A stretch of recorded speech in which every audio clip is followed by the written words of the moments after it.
Houston, our instruments are showing that we have a incoming message from deep space. Repeat, Houston, we have an incoming message from deep space. Houston, we'll begin playing message now.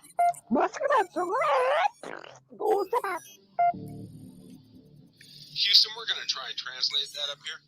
Hold for translation. Translation complete. We'll begin playing message now. Hey, it's me, Melissa.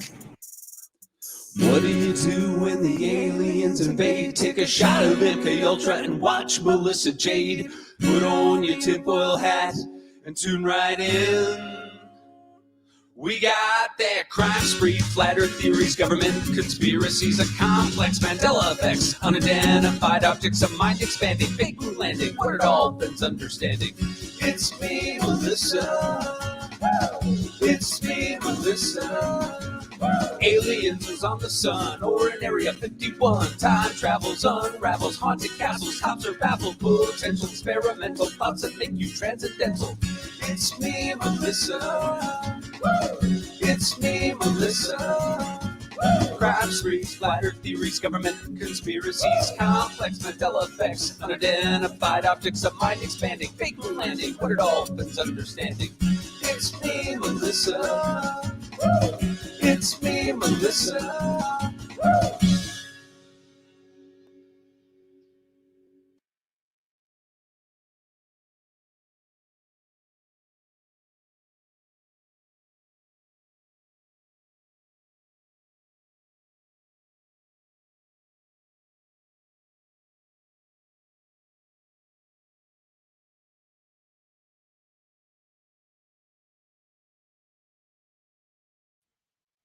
Hi, guys. Thank you so much, Trish. That is so awesome, so sweet. Thank you very, very much for the super sticker. And thank you, Tobeans, for 5 kick-ass months. Hi, guys. How are you all? We went early today because I'm going to be tired and I have to go to bed early. So I'm like, you know what? I don't know how many people will be around, and I don't know it's overlapping with on our way home from work, but it's better than not going on, right? Hi, Adrian, Kathy, Michelle, Harlot, people mean Nicole B, Hippie Chick, Debbie Doodles, we gobshite. MMC, oh, I love that you love him. Hey, Shane, Cutie Pie, Destination, Tomato Bug, Chelsea Lee, oh, you're sweet. Nancy Grape, Lisa, Daniel, Chris, hell yeah. Riley, drive safe. Brona, host Chris. Nope, not today, Cherokee. In my opinion, allegedly, don't come for me. Hi, Petunia, Lee the Bee. Then it does its purpose. Hi, Homer. Chelsea. Hi. How is everyone? I'm happy that a decent amount of you are here, despite it being earlier. Hey, Shacto. Margaret, Tucker News Mom, Meg, Terry. I hope you had an awesome day. We got bad storms here. When I was leaving work, getting to my car, like it was a hi, honey, one of those aggressive water streams. You know what I mean? Like, bruh! Like, and I nearly got washed away. Oh my dear Lord, Grammy Nini. I'll be honest, I have totally slacked with emails the last 2 weeks. I have not checked my email at all, which I'm not always on top of emails. I get a lot, but I really slacked off and I have not opened it in probably about 2 weeks. So I apologize. I will open it, and I keep saying that. But like life just has been chaotic. So that is so kind, Grammy Nini, and I will check for that right now. Hi, Nicole P. Thank you for 2 months. Perfect day to go early. It's crappy outside here. I prefer crappy weather for the most part. Hi, Sherry. Yeah, Lee the Bee. No, of course, Grammy Nini, and I very much appreciate that. So thank you. I love like storms and just junky weather because I love to be inside, and like cuddled up, and it's an excuse. Um okay, I'm opening my emails. Oh no, I'm so sorry. I'm so sorry for everyone who's emailed me. I'm so sorry. Um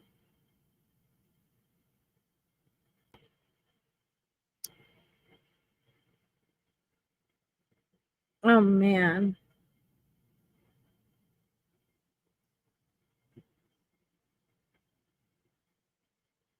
I will catch up on all of this, guys. Sorry. I will catch up on all of this, okay? Um, I'm looking for Graminini.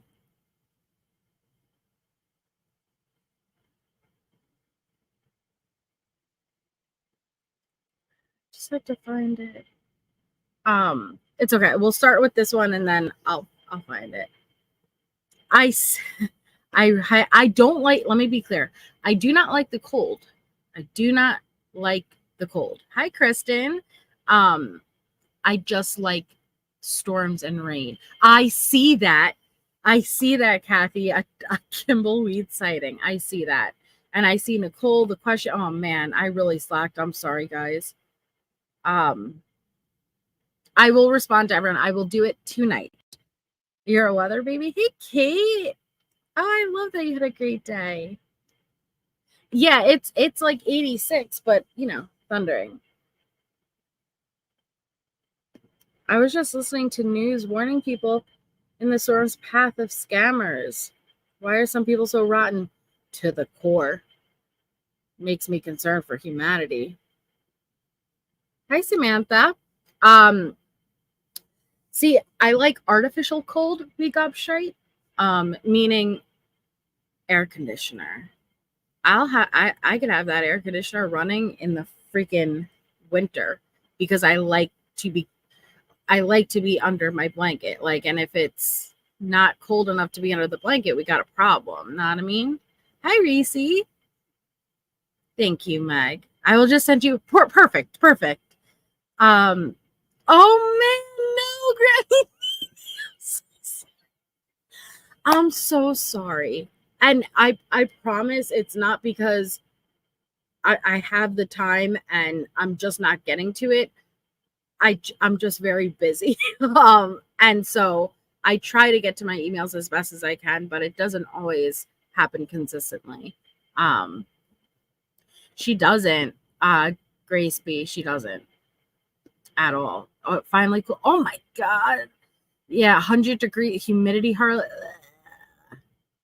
Yuck. But okay, I promise. I know that, Graminini. I just feel bad because when people take the time to send things and I like, it's just not because it's sitting there and I just don't want to do it. Life just gets hectic. And yeah, email isn't one of my predominant ways of communication. So it's probably the last thing I usually check. And then sometimes I get anxiety. And the best way to explain it is sometimes when I know I have to do something. So say if it's been a week since I opened the email, I'll get anxiety knowing that, oh shit, I got so far back that the anxiety builds up further because I know I missed too much. It's not like a few, if that makes sense.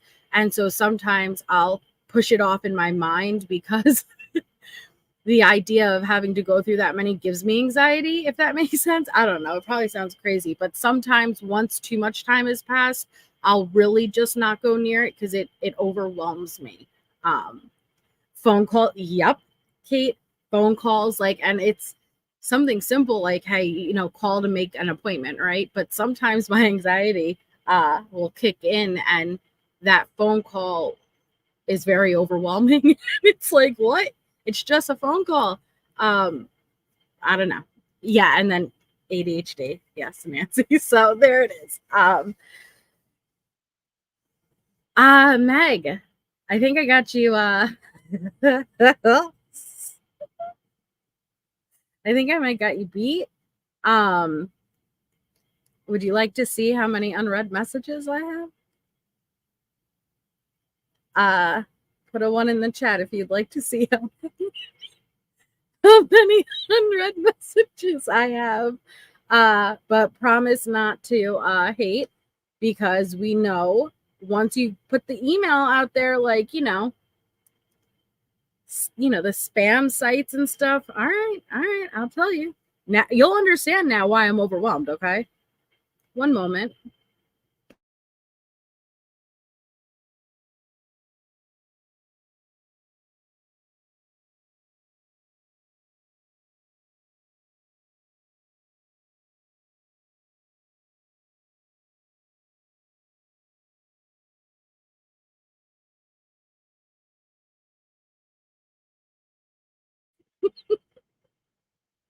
So yeah, I get overwhelmed.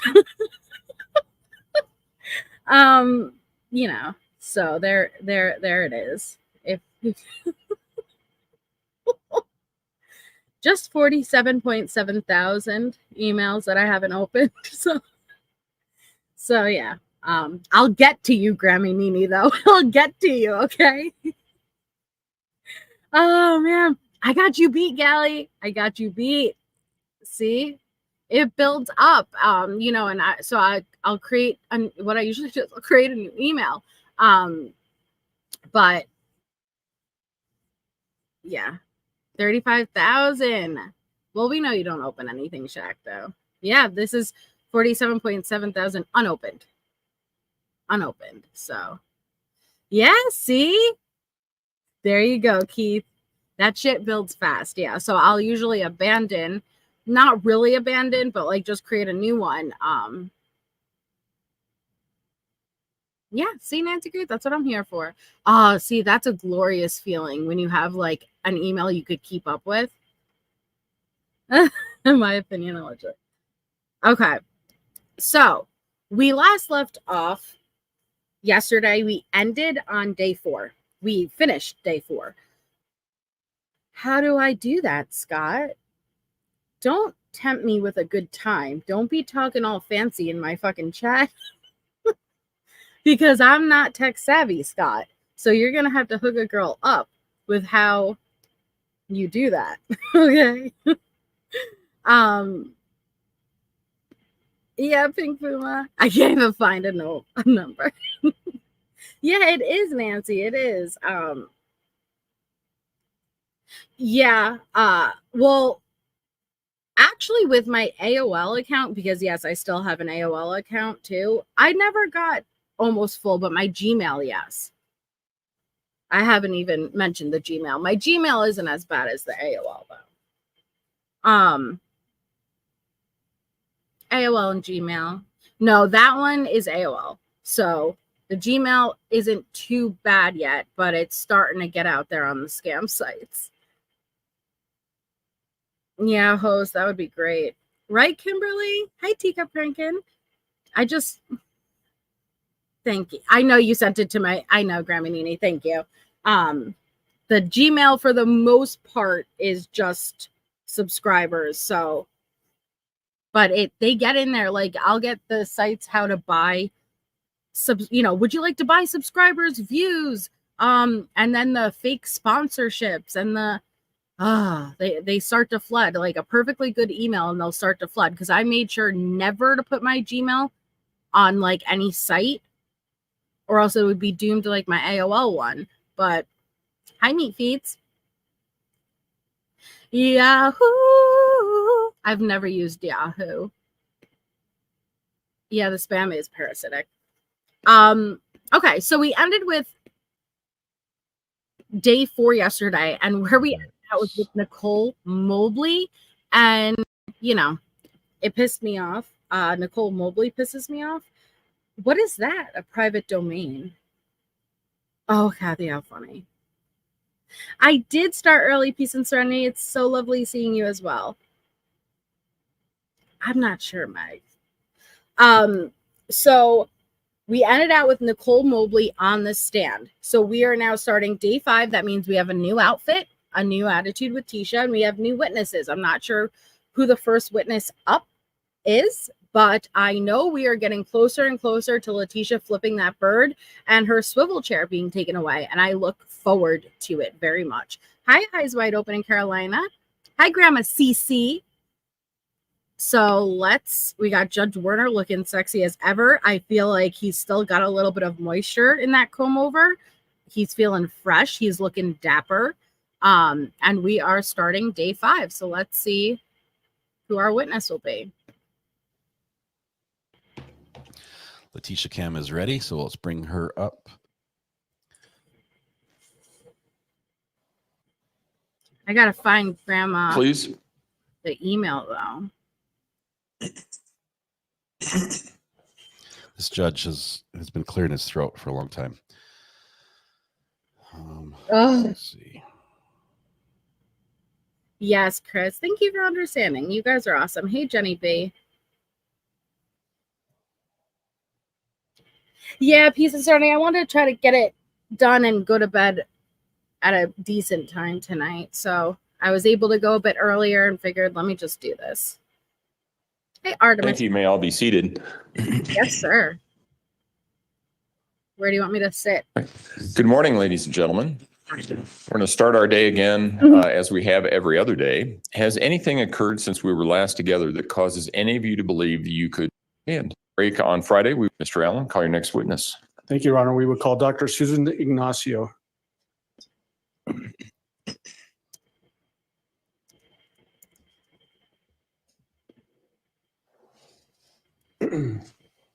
Dr. Ignacio, if you would step forward and raise your right hand, please, ma'am.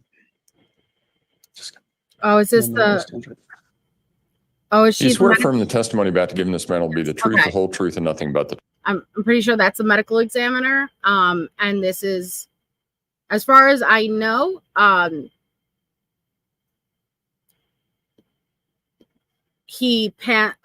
recovery addict pans away, and so no photos will be shown. But trigger warning, because this is where we're going to be finding out about the injuries Gannon sustained. I'm sorry, I'm trying to type out her name at the same time. So just, be aware, this is a heavy witness. Yes, host, don't talk about Dr. Dorothy Lewis like that. No, I'm kidding. But yes, we have to, I'm not going to listen to the redundant, boring parts, but there was a lot in Dr. Dorothy Lewis's that I need to discuss. I need to discuss it. But okay. This is the medical examiner. This will be going over the injuries. I will not be showing any photos, but I am interested to hear these details again to try to figure out some stuff that we all have questions on. The truth. Go ahead and have a seat in the witness stand. Please watch your step as you step into the stand. Oh, man.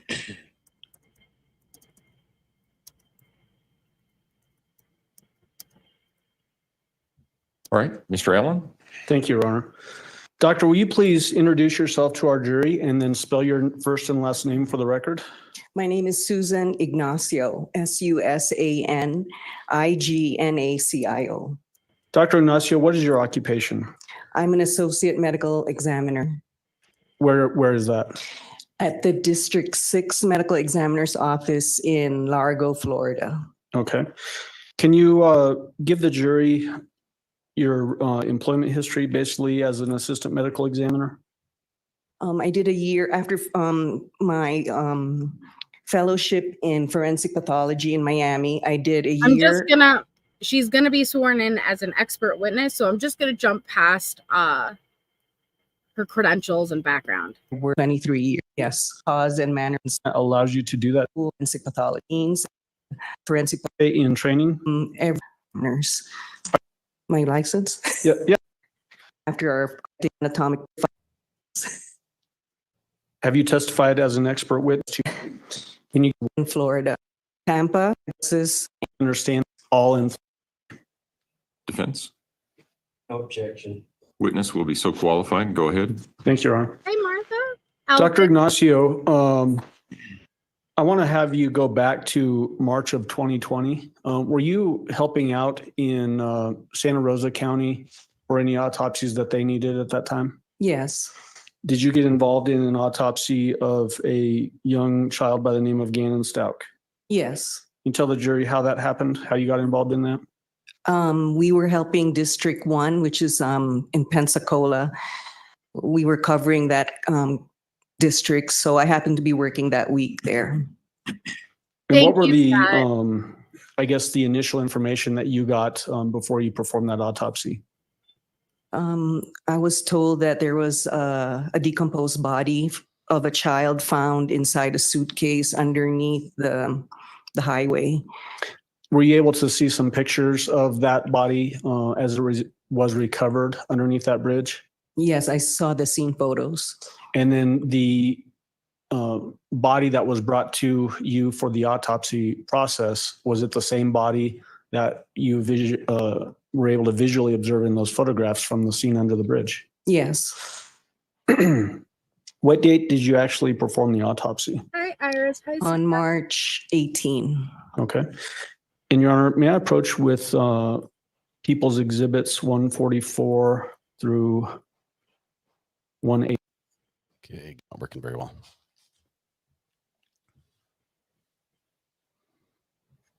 Hold on. Let me just.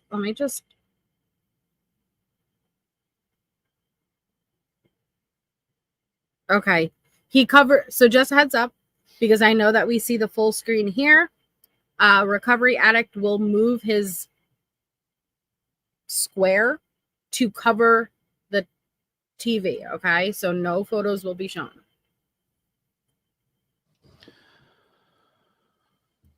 First, in Your Honor, can I stand here for just a moment? Like Yeah, that's fine. These bigger diagrams. I'm showing you what's first been marked as 144. Do you recognize this? Yes, What is 144? that's my body diagram. Is this taken directly from your autopsy report? Yes. Is it a fair and accurate representation of the overall body diagram that you generated for this autopsy? Yes. And then 145 and 146, do you recognize these items? Yes. 145, what does it appear to be? This is the top one. Yeah, that's the diagram of the head. Did you prepare this when you prepared your autopsy report in this case? Yes. We And will be then showing the 146, diagrams, do you recognize not the this? photos. Yes. What is if they 146? share them. It's the diagram of the top of the head, the skull, and under the chin. Is it, did you prepare this the same time as you performed or prepared the autopsy I'm report? just going to jump through the For admission of, questions.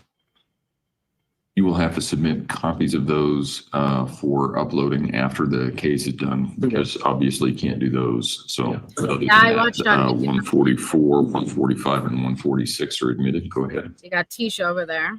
and then Doctor, while I'm going to set these diagrams up, if you could look through the rest, 147 through 180. Okay, so he's going to set them up. The We're cam going to again. see the diagrams.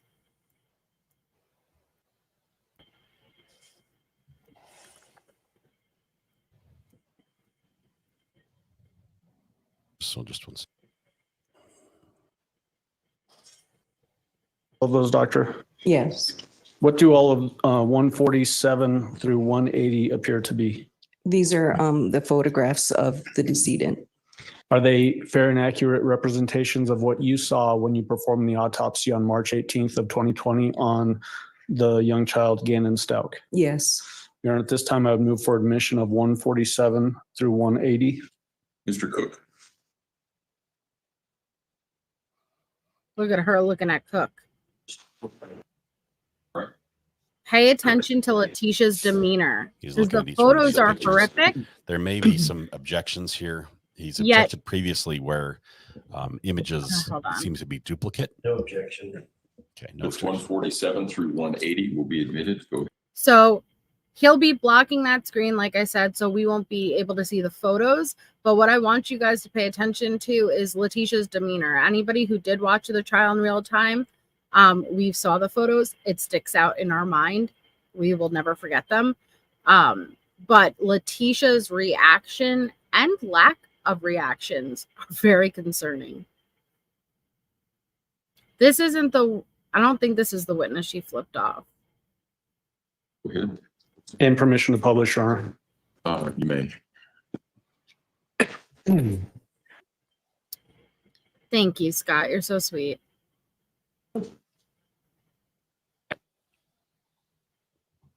Hey, Sorry. Chelsea and Kelly. We're not going to show those pictures.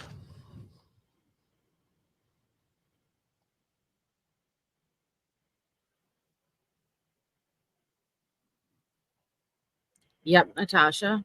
Yep. Letecia has her hands over her eyes. I'm not sure if that was just temporary. So Dr. Ignacio, I've got 147 on the board behind you. And then to help the jury understand what we're looking at here, if you need to reference any of the body diagrams, please just let us know which body diagram that we need to have up on the easel. And then we'll use that to coincide with what we have in the photographs up on the screen. Is that okay? Okay. So in People's 147, is that a picture from the scene underneath the bridge of the boy that was eventually identified as Galen Stauch? Yes. And is that the same child that you performed the autopsy on March 18th? Yes. Okay. It could have Come on, been someone Letecia, look 48. up. So we're looking at People's Exhibit 148 now on the screen. Let's just go preliminarily. Are there very apparent signs of decomposition visible in People's Exhibit 148? Yes. Can you just describe so that the jury understands what it is that you are calling that decomposition? The whole body looks decomposed. It doesn't look like, normal fresh body. You see Yes. a brown gray discoloration on the skin. The right hand, you can already see the bones because it's starting to decompose the skin. Dr. Ignacio, that red handled thing is a pointer. I see that you're pointing with your hand. That may Look at help her you, looking may up. not. It's up to you. Okay. And the tip of that thing Look at pops what off she just to did, keep you on your Letecia. toes, doctor. So you can see that the right hand, you're already losing some skin there, so the bone's exposed. You're already seeing bone here because the skin's already decomposed and disappeared, brown discoloration all over. And then there's black linear lines in the abdomen and chest area, and also on the, I guess would be the left hip there. Are those also signs of decomposition, or what does that appear to be? Yes, I think it looks like could be from the clothing. Okay. So clothing can have an effect on a body as it's Oh, decomposing wow, as well? Martha. Yes. Okay. So there's a measurement device there in People's Exhibit 148 as well. Is there a wound apparent in People's Exhibit 148 that you can point out for the jury? She was. And if you need to stand up, you can feel free. I There's a laceration here on the left chest. Right, this one here. You can't really see it clearly because of the decomposition. The lines are ill-defined. There's a wound here, a wound here. The pictures are being shown. And I just want to pause real quick. And I know that this is hard to go through. And not everybody's going to want to go through this part. I do, because I only watched it the first time. We still do not know the truth. We don't know the order of events. We know that there were 17 sharp force injuries, blunt force trauma, and gunshot. But what I'm listening for while this medical examiner is speaking is trying to pay attention to where the injuries are and try to find a likely version of events that fit in with a theory of mine. You know what, Keith, I always wondered that, because in the jury process, what about the people who just can't handle it? Because think about that too. These jury members, Letecia affected them too. You can't ever unsee these photos. These photos were so horrific. I never saw a trial that was so transparent, which was amazing in a lot of ways. It was absolutely amazing for us citizens to be a part of the process, see the full transparency of it. But what she did to that boy, yeah. Hi, Queen Bella. I'm glad I didn't see them. Not something that well, Cherokee Girl, when we were watching this live, we didn't know that they were going to show it. If you guys pay attention, we're on day 5. Every day the screen gets a little bit more visible, right? Do you guys remember the first day with Al? We saw nothing. We didn't even see Al. Then the second witness comes up, you saw the bottom little corner of the TV. Then a little bit more. Now we're getting the more full view of the TV. We didn't know that they were even going to show them like that to the public, but they did.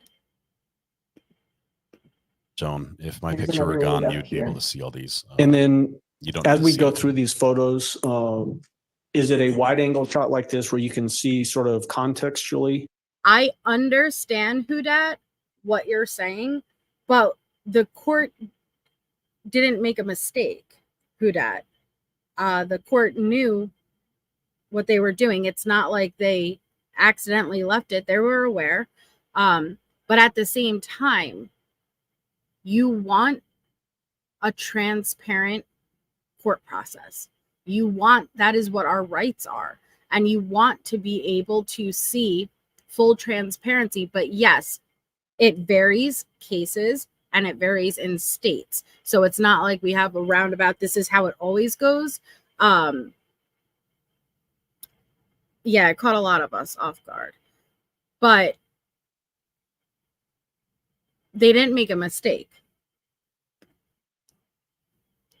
But I understand feeling nobody wants Gannon to be seen like that. But at the same time, we can't hide from it. In order to hold Letecia accountable,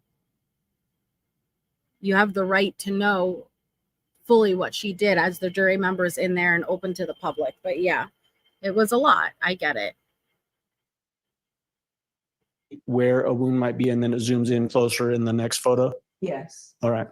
When you say a laceration, just so that we're all on the same page. It's not a laceration, it's a sharp force injury. Okay. So that's what I wanted to ask you about. A sharp force injury, what does that mean when a person like you, a medical examiner, says that? Well, we'll hear It's it. a wound caused by a sharp object like a knife or a blade. Okay. And can you tell us, generally speaking, we're going to look at a number of these sort of sharp force injuries. Are these deep injuries, shallow injuries, generally speaking? It depends. Some could be shallow, superficial, or they can be deep. And that's as apparent in this particular autopsy as well. Some are deeper than others. Yes. Okay. If we could go on to 149. Hi, Michelle. Is 149 a close-up of what we just looked at in 148? Yes, this is a close-up. Hey, So can Heavenly. you tell us, as we look at that, how we understand that to be a sharp force injury? What about it tells us that? Looking at the wound here, you can't really tell it clearly, but when it went into the rib, the third rib, you could see that it's a sharp, like clean cut line because it hit the rib and the space between the two ribs, which is called the intercostal space where there's muscle. So that wound there looks like a knife wound or something that's sharp, caused by They something still sharp. don't know. Did the decomposition state of this body cause some difficulty in identifying injuries that might have been contributing to what caused the death in this case? Some of them. Okay. If we can move on to 150.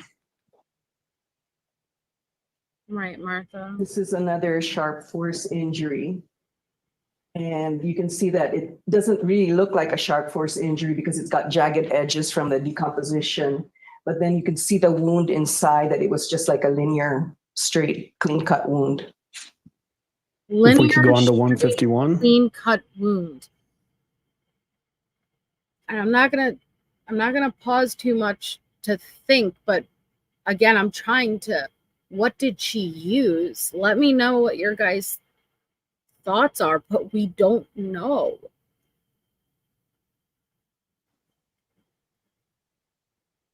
And that's a close-up of the wound. So let's talk, now that we're seeing this one close up, this looks almost like a hole in the body as opposed to a slit or a slice or maybe even a stab. Tell the jury why that might be for this particular injury and how you can still call this a sharp force injury. Yes, if you look at the skin here where it was cut, it's clean, it's a straight line. But because of decomposition, there's stretching of the skin and it loses elasticity. So not that's why it looks serrated. round and not slit. No, Alan Landon stepped out for this. This one is another wound that looks like a sharp force injury. You can see that it's got sharp tips. That looks like a knife wound. Okay. If we can move on to 152, I believe the numbering is. So there's another sharp force injury in the chest, the left chest, and you can see that it's also elongated. That didn't enter the chest cavity, but just hit the muscle, the pectoralis muscle. Okay, and then 153. The box cutter was long enough, though, Grace That's a B. close-up. You can see that it's got a clean line there. Hey, Melissa, Great. look at her looking. Edge. Okay. And then these measuring devices that we see in these photographs, does that help us give an idea as to how long a particular wound might be? Yes. Okay. 154. Showing the sharp force injury that's like right above the clavicle on the left.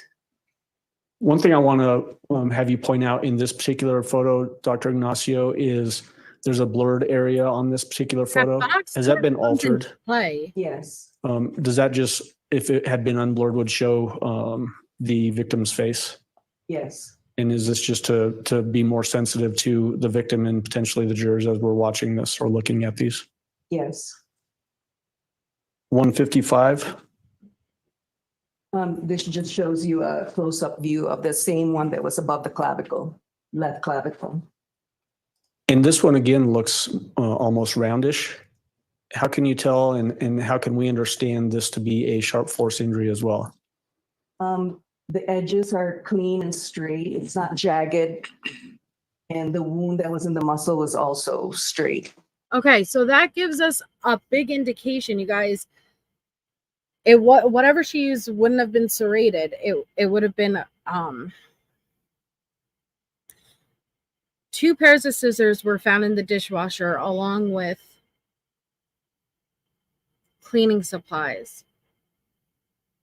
I remember hearing a knife was missing from the block. I'd be curious what type of knife.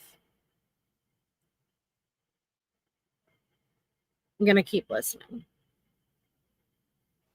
Okay. 156. No, Reese's. Look at her looking up. She's This looking. one shows you another sharp force injury in the left upper arm that's near the armpit, right there. And 157. And this is a close-up view. So now that we've seen several of these sharp force injuries where they're almost pulled open and in a rounded appearance, is that basically what you testified to earlier, that as the skin is shrinking and pulling away, that it pulls the wound open more than it would have if we were close in time to when these injuries occurred? Yes. Okay. 158. Here's another sharp force injury on the left wrist region. And this one we can now see Left must have been wrist. taken before the clothing was taken off. Left wrist. Okay, he was stabbed 17 times. But you can determine part of the story when you're listening to where these injuries are. Left wrist. How do you think he acquired that injury? Defensive, right? Putting his arms up, his hands up to block, which is just horrific. But just pay attention to where these injuries are. Exactly, Trish. The body. You can see some of the clothing that the victim was wearing. Is that likely what the person was wearing when they died? Yes, How can you tell that? because of all the fluids, decomposition fluids, the coloring, the clothing. We had a crime scene technician from Santa Rosa testify late last week that also testified that there were defects in the clothing indicating that there Yes. were these slices or sharp Can they object cuts into the fabric that coincided with the injuries we see on the body. Did you notice that as well? Yes. Okay. 159. 159 is a close-up view of the wound on the left upper arm, like near the axilla. Okay. In all of these injuries that we're looking at, are all of those injuries marked on that body diagram that you have up on the easel there, which Yes. is 144? Yes. Okay. If we could go to 161. Is that right? 160, my apologies. What are we looking at in 160? So this is a photograph of the left hand, and there's it kind of covers, the ruler covers it, but there's another cut here. Sharp force injury. Then moving on to 161. And this is the right hand, the back of the right hand. And you can see here that you've got 1, 2, 3, 4 wounds here. And you can see like the edges are clean cut, caused by a sharp object. When we're looking at these in conjunction with the last photo of the arm and then this one here with hands, when we're talking about cuts to the hands in the forearm areas of Gannon Stauch, how would you characterize those types of wounds? They're consistent with defensive wounds, Okay. trying to protect yourself. Indicating that potentially Gannon was putting his hands up to guard against whatever was happening, Yes. and then they get cut in the process of that. Yes. Okay. 162, please. This one shows, excuse me, this one shows the right hand, like the palmar aspect of the right hand. And this is another cut in the middle finger, right middle finger. Okay, so, and I apologize, it wasn't 17, it was 18 sharp force injuries. But again, cuts on the hand, defensive. Okay. 163. Please be safe, Mindy. It's the same photo right there. Okay, and this is This just is the ring finger. right. This is the, oh, sorry. No, sorry. That's the middle finger and the ring finger's right here. Okay. And then you're just pulling the fingertip back to be able to see that particular cut on, more towards Look the, at I her guess, the pad of the looking fingertip. intently. Yes. 164, please.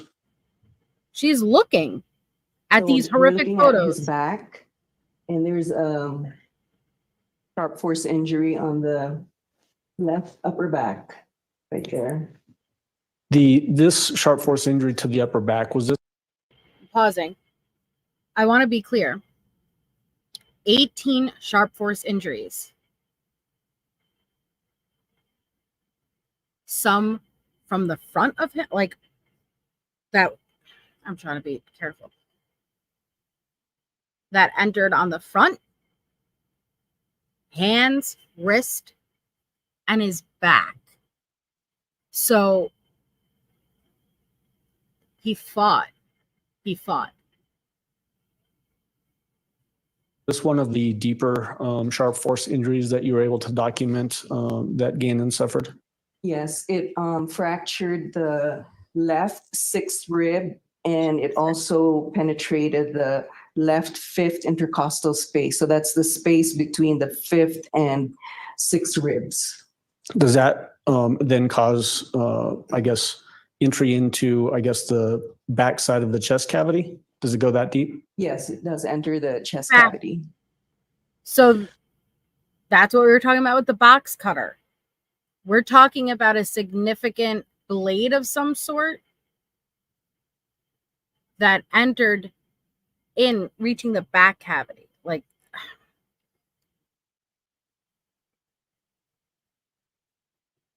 there were a total of 18 sharp force injuries and 4 lacerations that coincide with blunt force injury. There were defensive wounds on Gannon's hands. Okay. He had a gunshot wound to the lower left side of his jaw. We know that the sharp force injuries likely happened first, but we still don't know if the gunshot or the blunt force injuries happened next.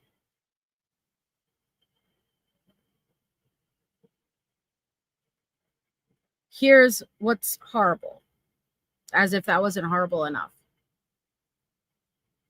You're going to hear her determine the cause of death being the gunshot wound and blunt force trauma to his head.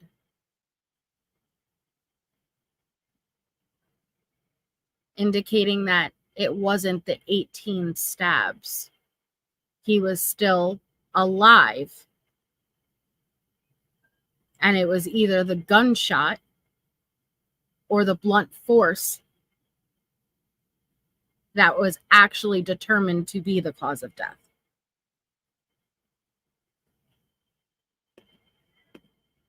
$165. And that's a close-up view of the back injury. Again, is this a sharp force injury similar to the other sharp force injuries we've been looking at this morning? Yes. 166. She has no problem looking at these. They There's stepped another out for this. sharp force injury here. Another one here.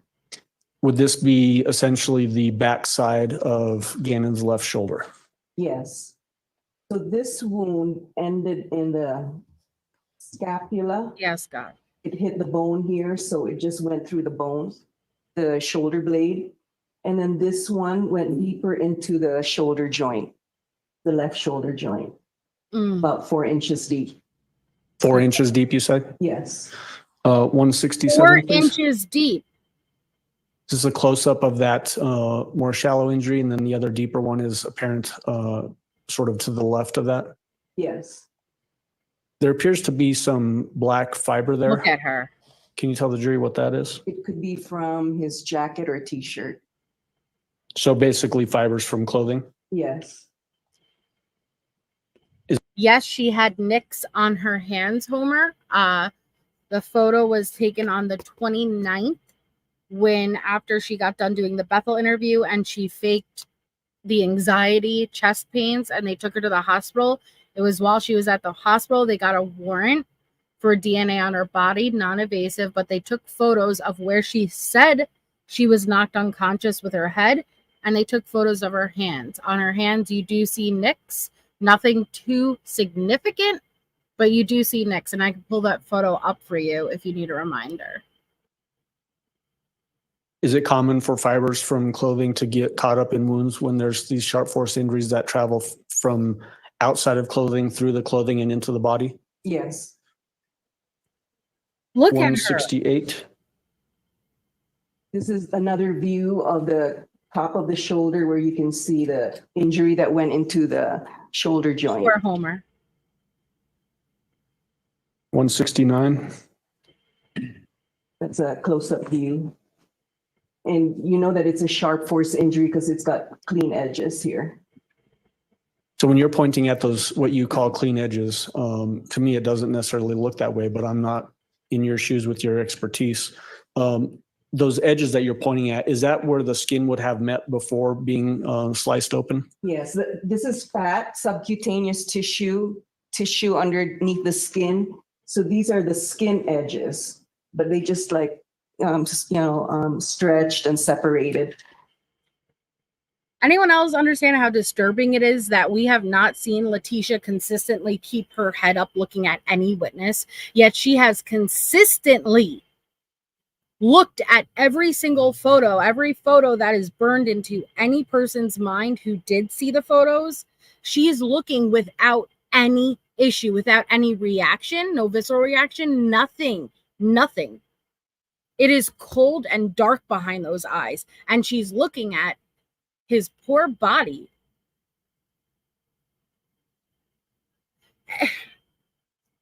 Because you would think, listen, his body doesn't even look the same, or it was not in the same state as when she originally put him in the suitcase. So you would think with the level of decomp we were talking about, that even that alone would have a type of react. Nothing. There's nothing from her. But this is where it was cut. And is this that deeper injury that you mentioned just a moment ago? Yes.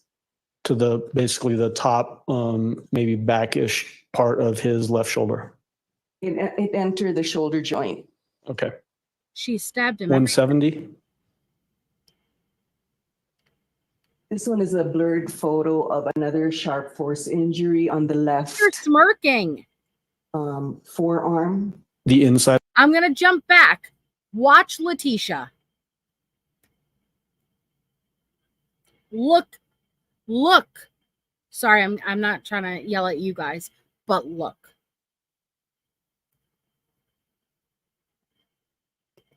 Maybe backish part of his left shoulder.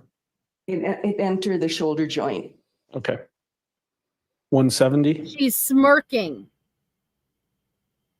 This one is a blurred photo of another sharp force injury on the left She's sick. forearm. The inside of the left forearm. Yes. And then this one also has Look a at her. blurred area sort of in the groin area. Do you see that? Yes. Is that blurred out just for sensitivity's sake? Yes. 171.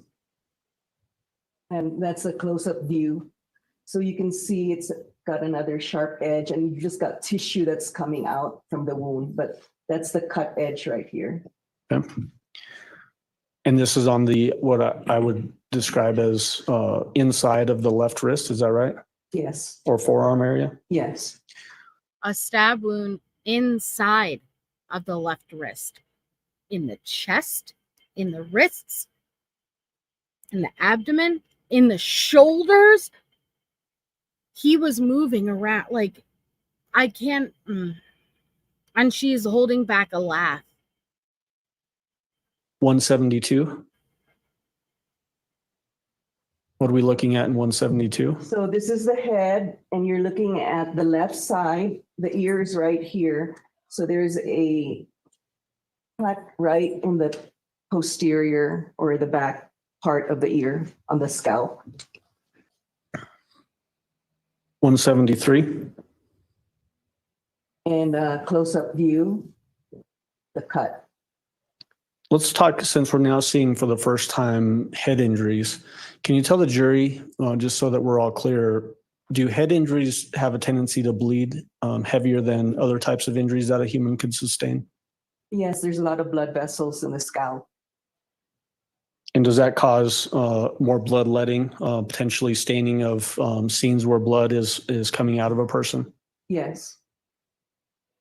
174. So we're looking at the right side of the head, and we're trying to show, this time it's a laceration. It's not caused by a sharp object.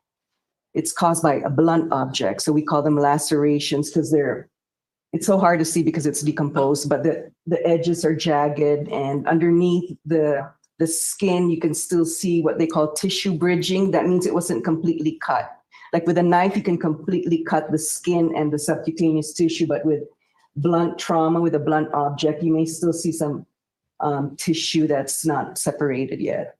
So this is a laceration on the right temporal region. So she's getting into the blunt force trauma now, which is separate from the sharp force trauma. Thank you, Lisa. That's so kind of you.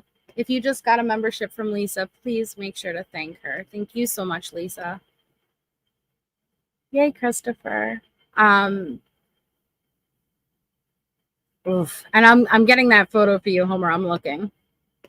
would this be basically right side of the head towards almost a little bit to the back of the head there? Yes, the ear is right here, right ear, and then you can see that there's a wound here. Okay. 175. And here you can see the wound. I don't know if you can see it, but that's the wound right here. And you can see like the edges are not like a knife wound. So these injuries, as you look at them as the expert in this, the edges are different to you from what we've seen before from the sharp force injuries. Yes. And then when we talk about a blunt force injury like You don't know this, he's upshite. what kind of things can cause a blunt force injury like these? Any blunt object like a bat, piece of wood, hammer. Could even the butt of a gun. Yes. Okay. That's the biggest indication that we got, at least for where the prosecution may believe the blunt force trauma occurred. You heard Dr. Ignacio say that the blunt force could have been caused from something like a bat. And we hear Michael Allen say, or how about the butt of a gun? And she said yes. The fact that he would ask that gives us a little bit of insight with where the prosecution thinks it may have been caused by. 176. So this is another laceration that's on the top of the head. And when you say laceration, are we again talking about another blunt force injury Yes. to the top of Gannon's head? Yes, and then this is the skull, the bone right here, and there are no fractures. Okay. 170, is it 77? 177? So this is the one we were looking at previously, and then there were other two lacerations on the top of the head.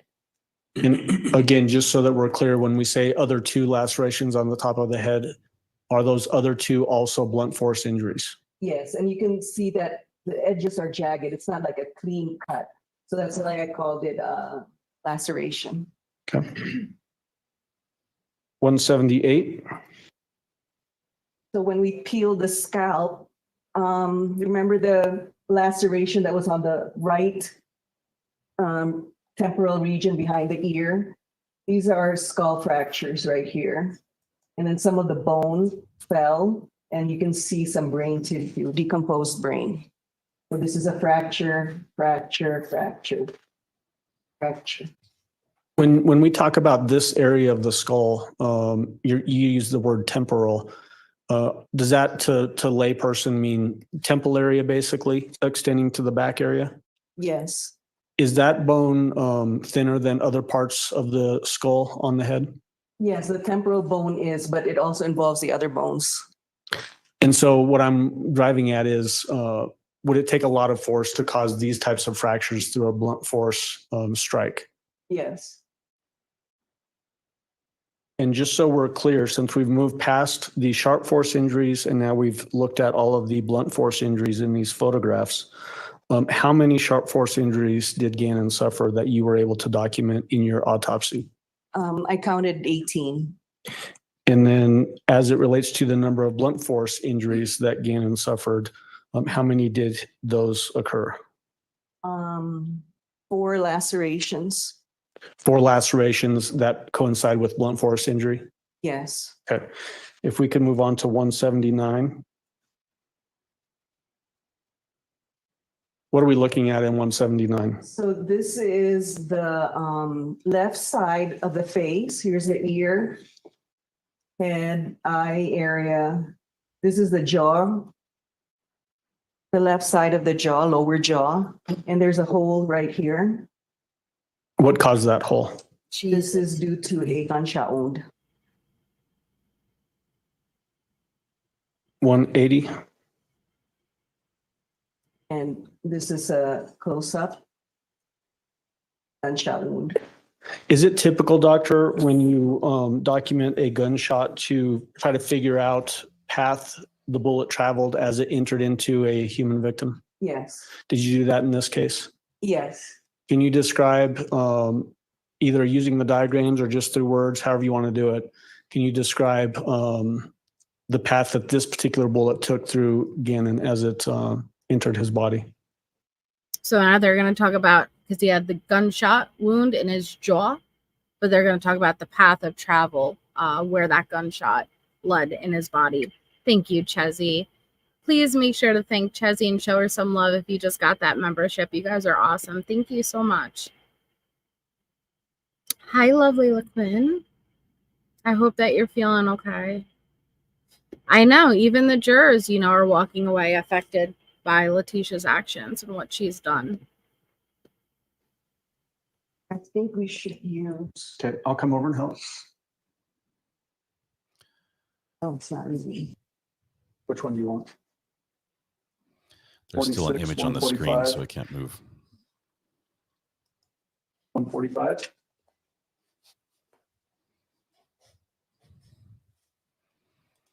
Make it easier on our jury, we also got the shortest easel we could find.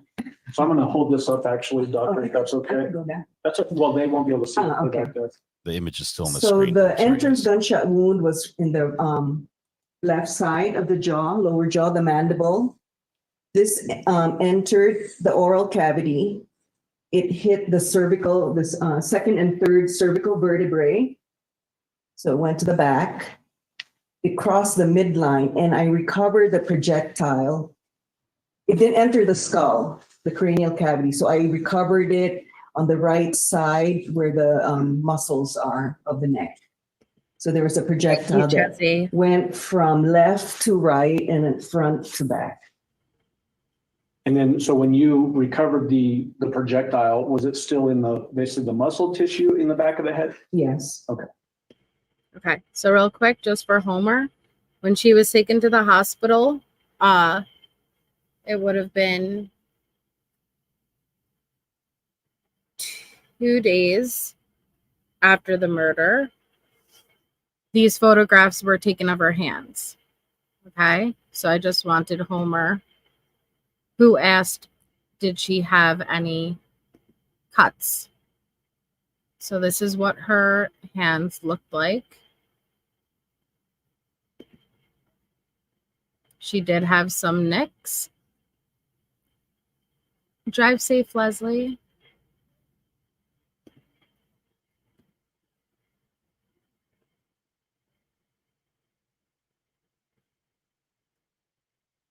If I could be honest, those knuckles doesn't really appear to be typical of the wounds that you would see from the stabbing. Seems like she almost used a closed fist.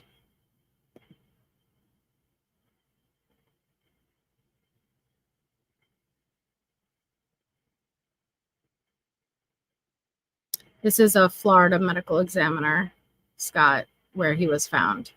He was not even officially identified. They had a preemptive identification, but he was not even officially identified, I believe, till the day after the autopsy or the day of the autopsy. Because he was found the 17th. The autopsy was conducted the 18th. He was still in Florida, so it would be Florida. Hi, Stephanie.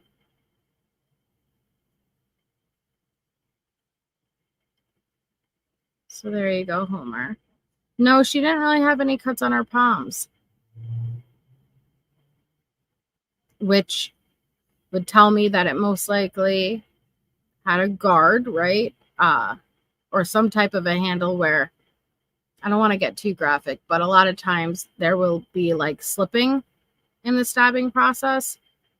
But she didn't have any. I could get the other photo of the inside of her hands, the palms. There really wasn't anything there though. This was mostly it.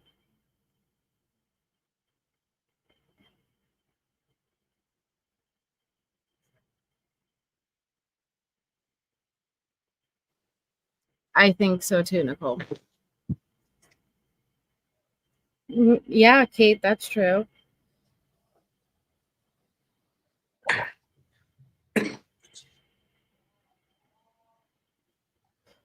So, doctor, you can sit back down if you'd like. No, she didn't. When we're talking about the types of injuries that Gannon, that you were able to identify that Gannon had suffered, 18 sharp force injuries, 4 blunt force lacerations, and then 1 gunshot through the chin. Does that indicate to you that there's some progression that these injuries had to occur in? Yes. Tell the jury what we mean by that and what it is that you're using to rely on and make that conclusion.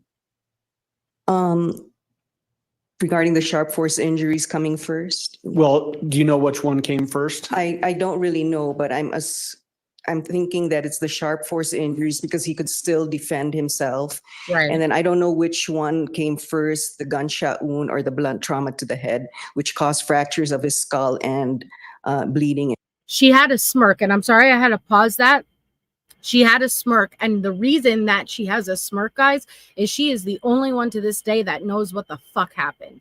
She knows. And I'm sure everyone's experienced a moment where you know the truth about something and you hear people speculating about it, right? You have this knowledge. This is some twisted fucking knowledge. And she's sitting there having the power, and she'll always have that power of knowing what exactly happened. Still defend himself. And then I don't know which one came first, the gunshot wound or the blunt trauma to the head, which caused fractures of his skull and bleeding in his brain. So the best that you can tell is that sharp force injuries occurred before gunshot. Is that right? Yes. But it's unclear whether blunt force or gunshot, which one of those occurred first. Yes. Does that indicate some period of time to achieve all of those injuries for whoever was attacking him? Yes. The fact that there's 18 sharp force injuries Yes. and then 4 blunt force injuries Yes. and then a gunshot that entered into the lower left chin and traveled through the oral cavity and all that. Yes.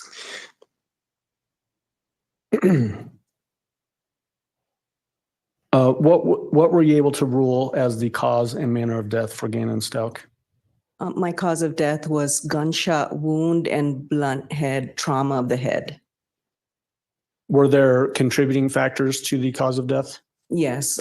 Sharp force injuries. Those 18 sharp force injuries that we talked about? Yes. And what was the manner of death? Homicide.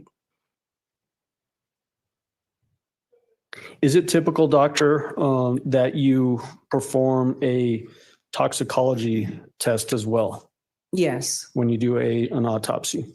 Yes. What is the purpose of doing a toxicology report? We do it in all violent deaths, and Look at her. it's to determine whether there were any drugs or what drugs were in the system. Was that performed on Gannon Stauch? Yes.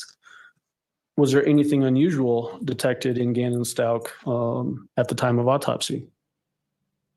There were some drugs, or there was a drug that was present. Okay, so let's talk first. Acetaminophen, a typical over-the-counter medication, was that found in Tylenol, Gannon? guys. Yes. Would that be anything unusual that a child would have potentially residual acetaminophen at the time of autopsy? If maybe the the decedent at that time was having a fever or pain, they would give them acetaminophen or Tylenol. Would that be common though, in an 11-year-old to find that in a body potentially?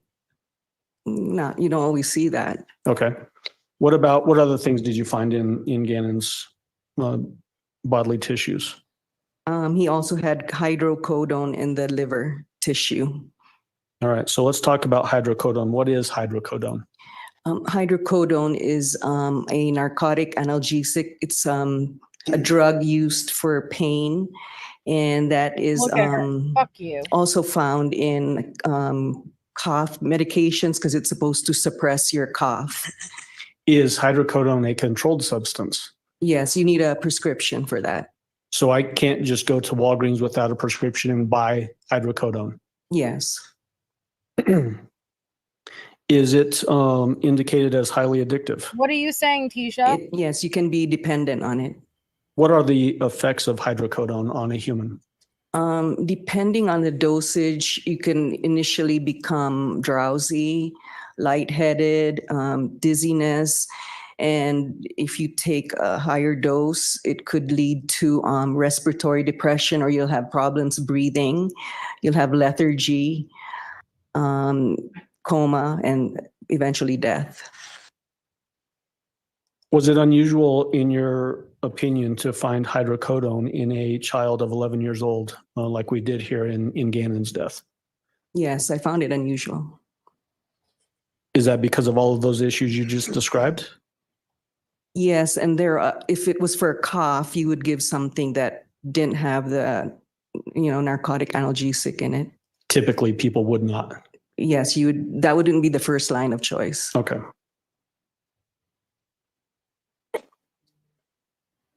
May I have just a moment, Your Honor? Me. Let's see if they have any questions on cross here, if they're done. They've gone pretty quickly through these pictures. Go ahead, doctor. Thank you. All right. Cross-examination. Cross Mr. Cook. exam. Questions, Your Honor. Good morning, Dr. Ignacio. Good morning. My name is Will Cook, and I'm a defense attorney in this case. I'm going to ask some follow-up questions.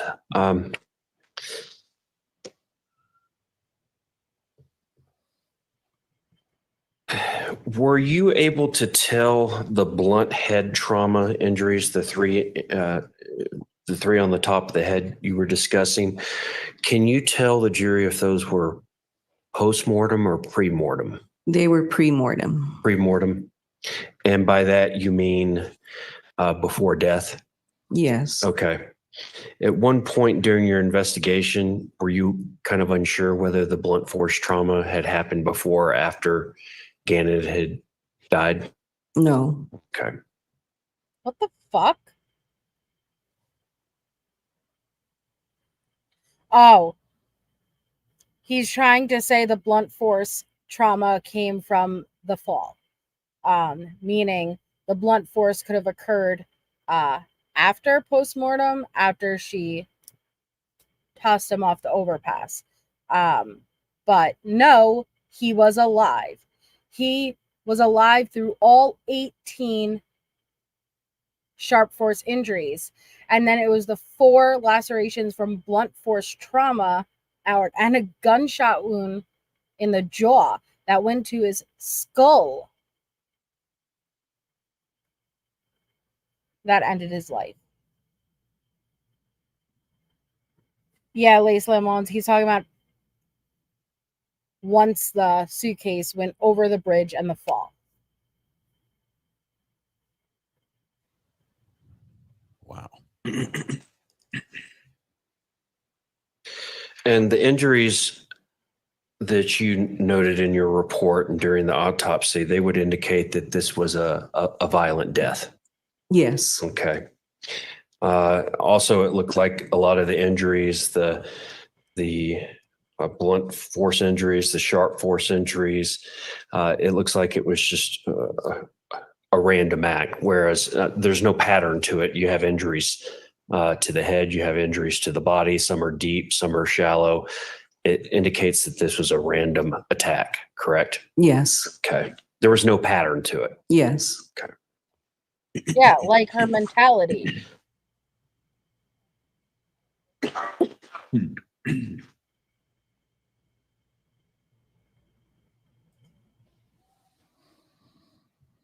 He doesn't have much more. Would the blood force injuries, were they fatal by themselves? Yes, they could be. Okay. Wow. And you say the gunshot was fatal in and of itself as well? Yes. Okay. Did the bullet from the gunshot, I can't remember what you said, did it enter into the cranial vault? It did not. It did not. Okay. And the mechanism for death with the gunshot, it was that it severed the spinal cord or some vertebrae? Yes. Okay. And what would have been the mechanism for death with the blood force injuries? Would that have been bleeding or hemorrhaging in the brain? What would that have been? Yes, there was hemorrhage in the brain. Okay.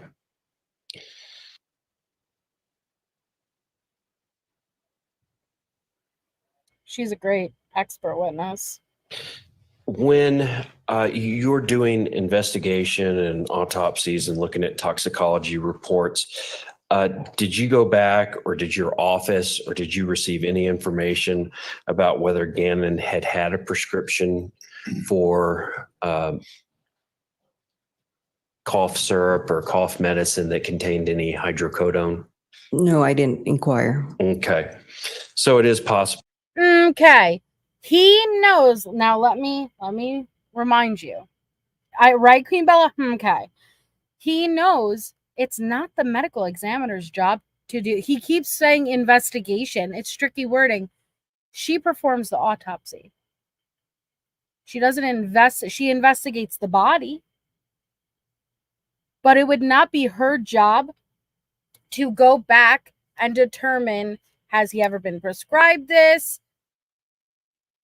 When could she have administered it? Is this typical? She does an autopsy and determines the cause of death.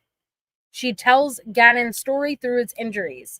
So he's asking these questions in a specific way that leads you to believe, oh, you guys didn't look that up? Oh, you didn't? No, it's not her job.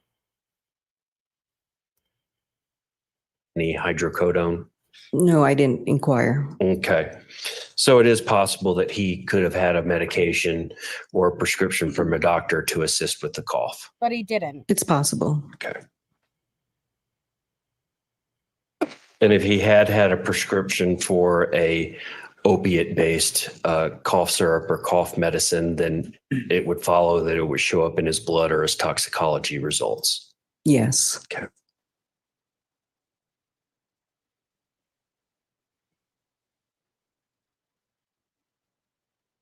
Could any of the injuries noted have happened? There's evidence that there was a suitcase that he was in. He was, the suitcase was thrown off an overpass of a highway near Pensacola. Is there any way that some of the injuries could have been caused by the impact of the suitcase hitting the ground? Like which injuries? The blunt force trauma injuries. No, they were on the top of the The head. top of the head. No. Okay. Ugh.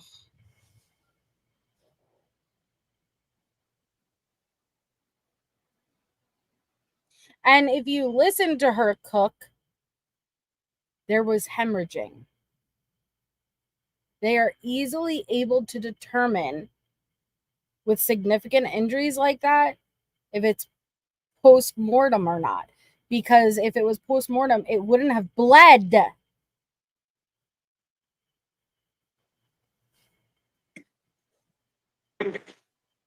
In a lot of injuries, doctor, you'll see stippling or powder burns on the skin where a bullet or a projectile will enter. Did you note any of that, any of those type of injuries on Mr. Gannon? I didn't see any stippling, but Okay. it's also because of decomposition. I might not be able to see it. And that was my next question. Would decomposition, even if it had originally been there, would it make that disappear or decay? Maybe. Maybe. So what I'm getting at is, were you able to make any type of conclusion as to the distance the gun was from the body when it was discharged? No. Okay.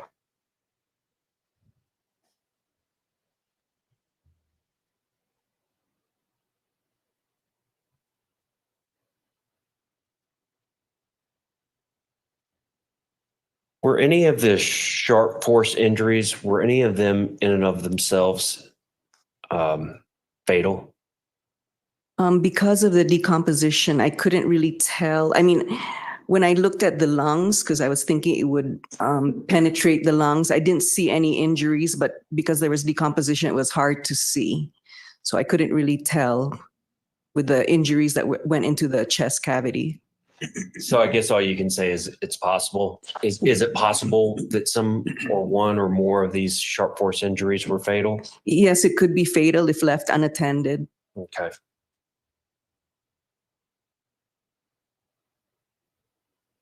And it looks like in your report, you look for organs, you remove some of them, you measure the contents of fluids in different organs and that sort of thing. It looks like in your report, it mentions that you couldn't find a pancreas. Is that because Gannon did not have a pancreas or because it had just decayed to the point of being able to identify it? Yes, decomposition. Composition. Wow. So a lot of this stuff, a lot of the organs and whatnot in Gannon, they had decayed to the point where you couldn't identify him anymore. Yes. Okay. And is that typical for a body that had the history of exposure to the elements? Yes. Okay. Just a moment, doctor. Hang on. There was no I'm not sure if he's pancreas. just because thank you. serving decom- time Oh by asking my those God. questions. Redirect.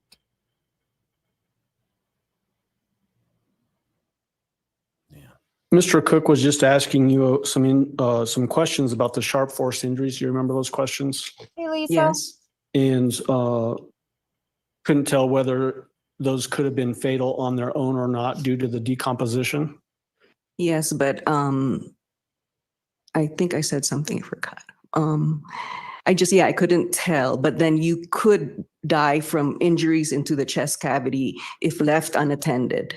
Is that why you determined that the sharp force injuries were contributing factors to the death of Gannon Stauch? Yes. The fact that this body was put into a suitcase and thrown over a bridge, does that indicate to you that this was an attempt to hide this type of evidence, the evidence that we're finding from these injuries? I'm going to object to speculation. It's outside of her area of I expertise. think if you can lay a little bit of foundation about what expertise you might have in that regard. Okay. Let's try that first. Yeah, sure. So doctor, when we're talking about investigations into deaths of persons, especially I guess in Florida where there's lots of waterways and that kind of thing, is it common to find bodies that have been disposed of into waterways or bayous or marshy areas in Florida? Yes, we have had some deaths. I'm sorry, go ahead. We have had some deaths found in bodies of water. Is it typical in your expertise to find that a person may have been murdered in one place and then intentionally moved to another place like a waterway or bayou or marshy area to make it harder for authorities to find and examine the body? Yes. Okay. Was that apparent in this case? That a Yes. body had been moved some distance in mileage and then pitched over a bridge into a potentially marshy and watery area? Yes.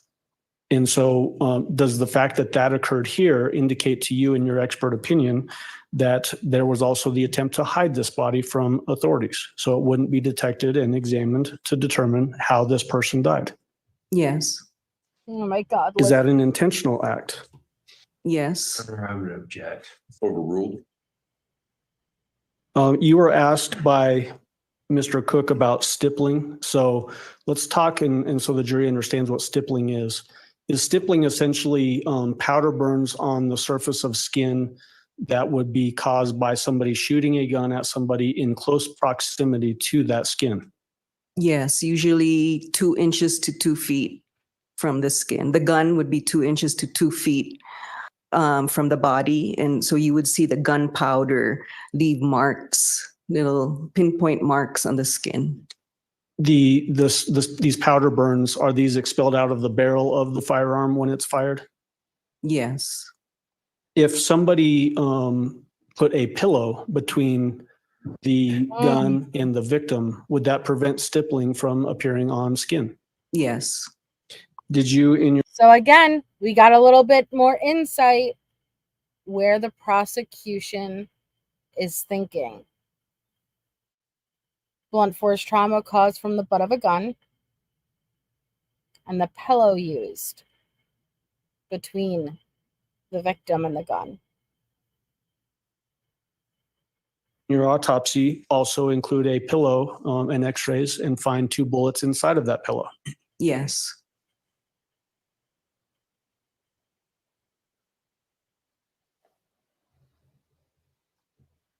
Mr. Cook started out by asking you about if these sharp force injuries and the blunt force injuries, if these appeared to be random acts.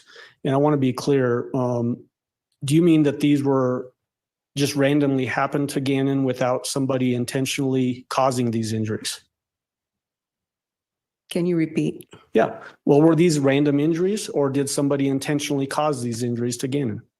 Oh, it was intentional. Okay. So when we say the word random, when Mr. Cook was asking you that, you don't mean that these were randomly happening with no rhyme or reason as to who or might be causing these injuries? Yes, because he said there was no pattern. So I said there's no pattern. Okay. And that's what I wanted to drive towards. These were intentional acts, as you just testified to. They did, though, target specific areas of Gannon's body, correct? It's not like these were injuries to his lower legs or toes or feet, correct? Yes. And so were these targeted towards upper body area, head area, chest area? Yes. Does that indicate a person had an intentional desire to cause potentially fatal injuries to Gannon Yes. because of where they're targeting? Yes. Is it more fatal to cause somebody an injury to their lower leg or to their head? More to the head. Okay. And Gannon had lots of injuries to his head, is that right? Yes. And all of these injuries, are these all the injuries that you talked about? 18 sharp force injuries, 4 blunt force injuries, and a gunshot wound to the chin that ultimately killed Gannon. Are all these pre-mortem injuries, meaning they happened while Gannon was still alive? Yes. Thank you. That's all I have. Do any of the jurors have any questions for Dr. Ignacio? Looks like we have a few. Okay, let's get them. Sorry. Well, see, we can look at the witness for a minute. What they're doing is they're similar or on Jack or 3. Sorry. Dr. Ignacio, can you determine how long the body has been decomposing? Do you know when the time of death was? No.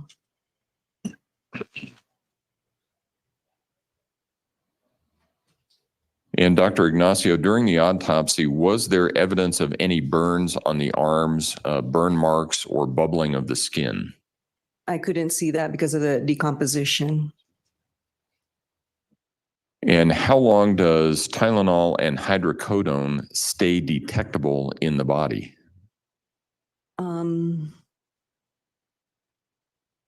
Usually 12 hours after the body would already metabolize the drug and come out in the urine, so that the drug was already there at the time of death.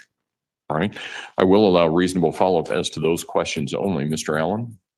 So Dr. Ignacio, just so we're clear, when you say 12 hours for those things to metabolize in the body, if it hasn't completely, like the hydrocodone, had not completely metabolized and been expelled by the body, even if it's been an extended period of time, like in this case, you would still detect hydrocodone. Yes, if you were alive and you would take hydrocodone, after 12 hours, we don't even test for drugs anymore because it's going to be out of the system. But when he died at that time, he had the hydrocodone. It was even able to metabolize because it converted to hydromorphone. So there's some time there, but the drug was still there because he died around that time. When you say that the hydrocodone had started to metabolize, so that means, does that mean that the body has processed some of that hydrocodone, but not all of it at the time of death? Yes, maybe before he died and he was attacked. Okay. Okay. Thank you. That's all I have. Mr. Cook? Thank you. Doctor, when you were talking about the burning or bubbling of the skin, so there could have been burn marks or burn injuries on the arms, but due to decomposition, you would not be able to detect those any longer, correct? Yes. Okay.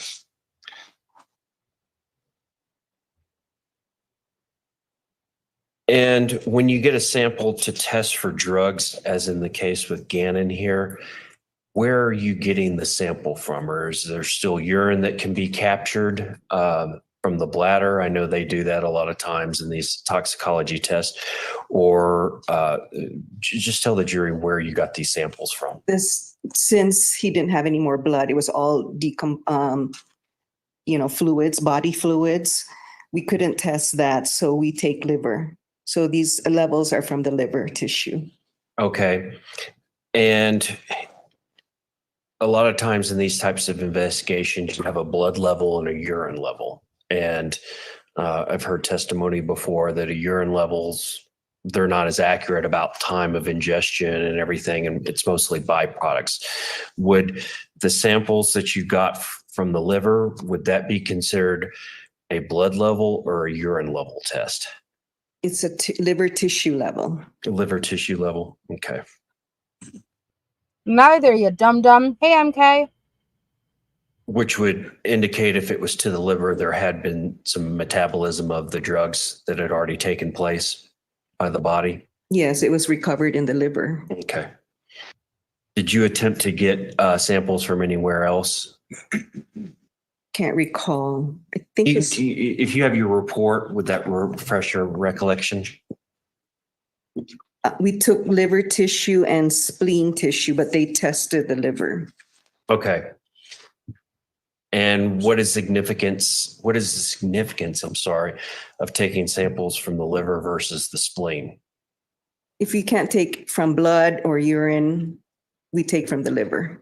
Okay. So you can see there will be drugs in the liver too, and there might be levels for that. But with this case, because of the decomposition, it's hard to determine the values. Okay. And I guess I asked a bad question and I apologize. When you're taking a sample from the spleen, why take it from the spleen as well as the liver? Because you could also have drugs in the spleen. Blood flows through the spleen. Okay. And would you expect to have the same results with a liver sample versus a spleen sample, or could there be differences? It could be different. All right. Thank you, doctor. All right. Thank you, doctor. You may step down. All right, guys. All right. I don't know which Ladies and gentlemen, we will next. take our morning recess at this point in time. Again, do not discuss the case among yourselves. Do not discuss the case with anyone else. Yes, sir. And if we can have everyone back in the jury room at, Will do. say, 10:25, we should be able to start on. Let's see. I love that we could just jump forward in time.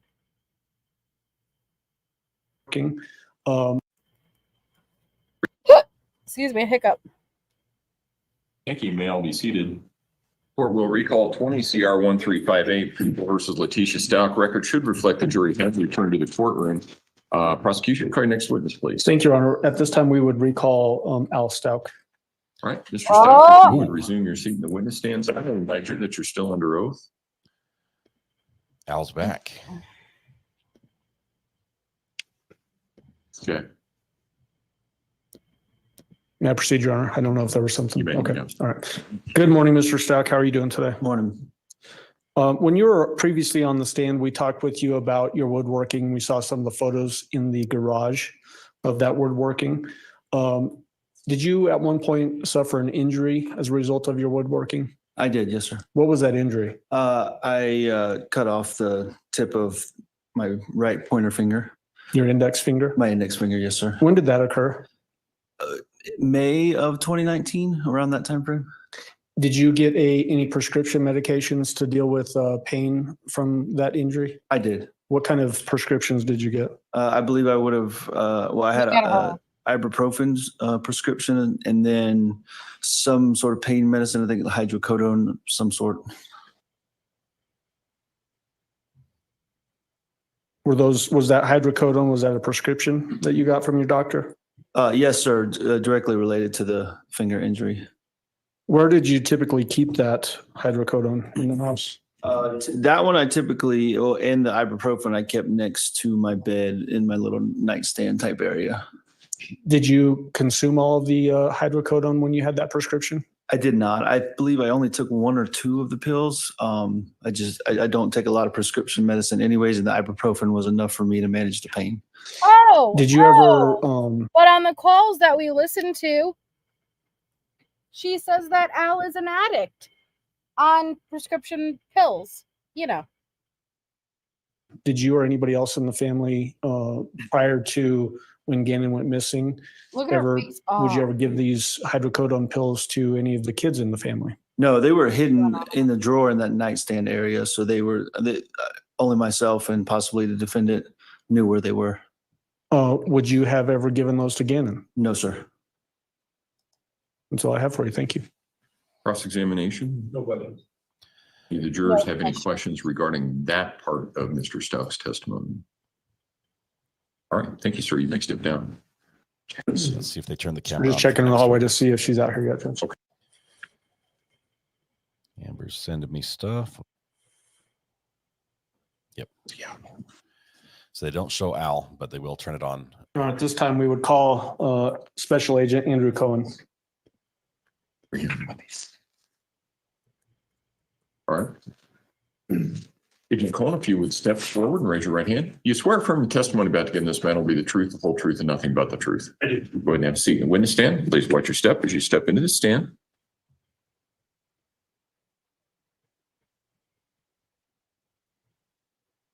Good morning, Mr. Cohen. How are you doing today? Good morning. I'm fine. How are you? Will you please introduce yourself to the jury and then spell your name for the record? My name is Andrew Cohen, Cohen. I'm a special agent for the FBI. How long have you been with the FBI? Since 2014. What are your duties with the FBI?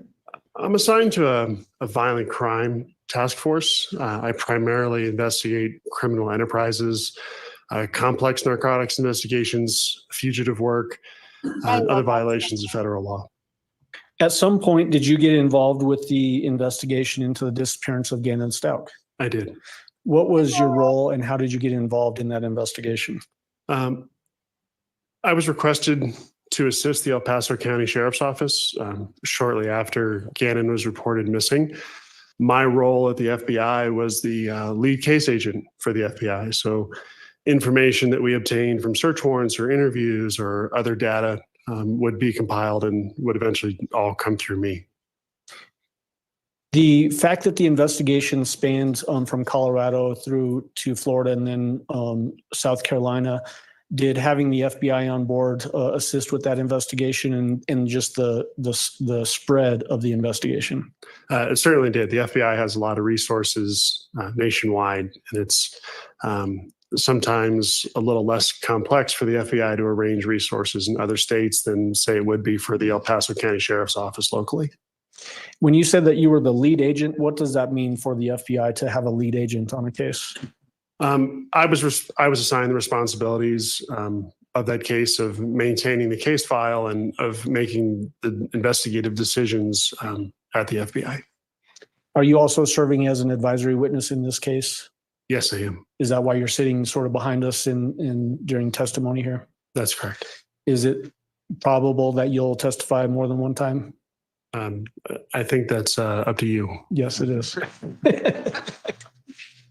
So, Agent Cohen, in your work as an FBI agent, is it typical for you to get involved in wiretaps? I've been involved in several wiretap investigations throughout my career. What does it mean to have a wiretap? A wiretap, common language, is actually the interception of oral or electronic or wire communication. In essence, we're able to listen to phone calls or to view text messages as they're sent. Tell the jury what the process is to gain access to listening to those types of things. A wiretap is considered a very intrusive investigative method. It's not something that you can just do on any investigation or even at the start of any investigation. Quite frankly, it's the most intrusive technique law enforcement has, where we're listening to somebody's phone call in a scenario where you would think you'd have the highest expectation of privacy, talking on your phone in your own private setting. And not only are we receiving the communications of the person whose phone we've installed the wiretap on, but we're also intercepting communications of other people that would be in contact with that person. So in order to get a wiretap, it's a pretty lengthy process. We have to show to the court that there has been an exhaustion of all other techniques that could be used in investigation, and that other techniques wouldn't be effective. So in this particular investigation, we had done multiple search warrants. We had done GPS trackers on cars. We had done location on cell phones. We had done physical surveillance. We had conducted interviews. And we have to demonstrate not only to the court that this is a necessary technique and that it would be reasonable that we would collect evidence, but we also have to show that all that other stuff would no longer be effective in the investigation. What would happen if you've got the wiretap set up, you've got the approval of the judge, and you start to hear something that is outside the scope of the investigation? What would somebody listening to the wiretap do? Well, earlier I told you that the privacy of individuals is so important. And if we were listening to a wiretap, we have a set of instructions called minimization instructions that come with every wiretap. And part of those instructions, it tells investigators a certain set of rules that if we were to listen to things that weren't relevant to the investigation, that we can't really do that. We'd have to pause the listening for a certain period of time, and then we could pick it back up. Say it could be 30 seconds or a minute, but we'd pause that and then pick back up to see how the conversation was progressing. Does that protect the information that you're gathering so that it's really only case-specific information as opposed to extraneous or other private information that might be discussed in other types of phone calls? That's correct. Was a wiretap method used in this particular investigation? Yes, it was. During the process of you being involved in obtaining wiretap authorization from a court, Oh wow, in Bella. your knowledge of the case, was it apparent that this particular defendant Hey, little rat. was switching the way that the person was communicating, meaning phone numbers or devices, that type of thing? Yes. Tell the jury about that. Well, the defendant in this case had her original phone seized by law enforcement shortly after she reported Gannon to be missing. After that, she decided she was going to leave the state of Colorado, and she purchased a new phone at a Walmart with a different area code under a name of a person who may or may not really exist. It certainly wasn't her. Was that purchase made in Trinidad, Colorado? Yes, it was. And then do you know this because of listening in on the wiretaps and seeing what numbers are being used, but also because of another investigative method that was being used in this case as well? We had other investigative methods being used too. We had done search warrants for financial records for the defendant, and we found that one of those financial records was a purchase at a Walmart in Trinidad. Some further investigation led us to the purchase of that telephone. And then we had Mr. Stauch on the stand the first day of testimony in this case, and we listened to some recorded phone calls, which I think we've articulated as pretextual phone calls. Is that another method that you were able to obtain that information that the defendant was using other phone numbers beyond the first phone that was seized by law enforcement? Yes, it was. One of the common things that I've seen in my training experience as an FBI agent is that people who are involved in criminal activity oftentimes will change phone numbers or will download Wi-Fi only calling applications that allow them to have different phone numbers frequently, and it's mainly to avoid the detection of law enforcement. Is that an intentional act by somebody that is being investigated? Those applications don't self-install on a phone. They don't self-install. Cell phones don't just show up in your car. So yes, those are all very intentional acts. Okay. And then as you're doing these wiretap investigations or methods, are those phone calls actually recorded so you can listen to them later? Yes, they are. Is that what occurred in this case, that wiretap conversations were recorded that captured the defendant's voice? They were. Did you have actual physical contact with this particular defendant? Yes, I did. Were you familiar with her voice? Yes, I was. The person that you had physical contact with and you know as the defendant, is she present in the courtroom today? She certainly is. Will you identify her by where she is sitting and what she is wearing? She's seated at the defense table. She's wearing a pink shirt and has long dark hair and currently has her hand on her chin. Your Honor, that's that the record reflect that the witnesses identified the defendant. The record will so reflect. Go ahead. And how did you become familiar with the defendant's voice? Through several aspects. I had reviewed body cam footage from when deputies originally responded to the defendant's home. I had listened to other phone calls she was involved in. I saw the defendant give interviews on the news, and ultimately I was present for her arrest. And the pretextual phone calls that you were participating in, and then these wiretap phone calls that you were able to intercept, are all of those voices that are caught in these recordings the defendant's voice? Yes, they are.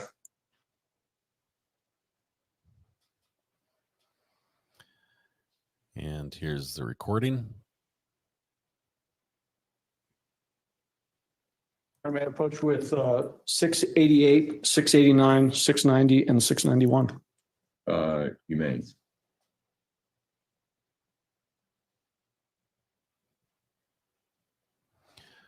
She's doing a good job covering her mouth here. Special Agent Cohen, I've got in my hands People Exhibit 688. It's a disc. Do you recognize it? I do.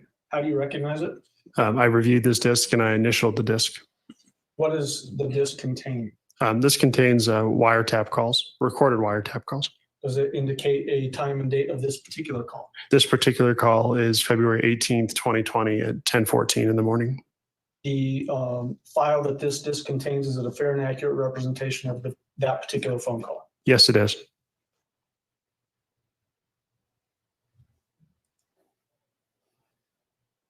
As it relates to 689, do you recognize this disc? I do. How do you recognize it? I've also initialed this disc. And what does this disc contain? This contains a recorded phone call from the wiretap on February 18th, 2020 at 10:19 in the morning. Is this file on this disc, is it a fair and accurate representation of that particular phone call? Yes, it is. RMW, I can't do that right now. There's some restrictions on my equipment. And that then make that looking at difficult. 690, you recognize this disc? I do. How do you recognize it? I've also initialed this disc. And what does this disc contain? This contains a recorded wiretap call on February 18th, 2020 at 11:16 in the morning. Does this file on this disc, is it a fair and accurate representation of that particular phone call? Yes, it is. I could do it, but it would get rid of my face. At 691, do you recognize this disc? I do. How do you recognize it? I've also initialed this disc. What does this disc contain? A recorded wiretap call on February 18th, 2020 at 2:07 in the afternoon. Does it actually say 1447? It does. And that's 2:47 p.m. Correct. Is this file on this disc, is it a fair and accurate representation of that particular call? Yes, it is. At this time, I've moved for admission of 688, 689, 690, and 691. Mr. Tellini? Your Honor, subject to the section I added the prior hearing. Council approach, please. You didn't know about this?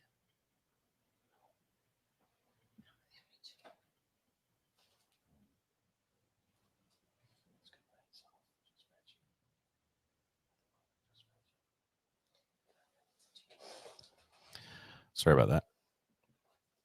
Didn't mean to show his face there for All a right, second. subject to the objection, the exhibits 688, 89, 90, and 91 are admitted. Go ahead. And permission to publish starting with 688, Judge. You may. Let the crazy begin.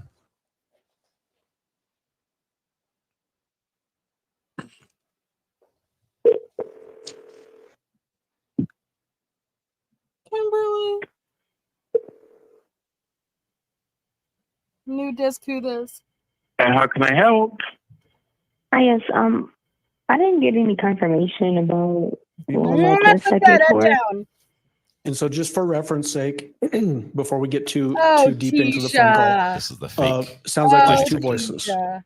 That's correct. Do you recognize one of the Hi, voices? Amnesty. Oh, I do. I'm sorry. Is it the female voice? Yes, And whose voice is that? that's the defendant's voice. Okay, go ahead. Thank you, Angela.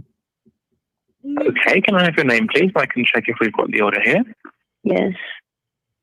Tisha, last name is Stauch, Stauch. Okay, give me one moment, please. Let me have a little look. Wiretap for the win. Okay, yeah, perfect. I can see that we've received that, and we have actually sent the test. Have you not received that as yet? Have what now? We have already sent the results to your email account. I don't have them. Mm-mm. Okay.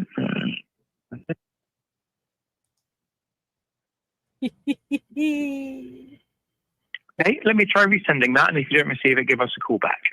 Okay. All right. Thank you. Thank you, now. Bye-bye. That was call number 1.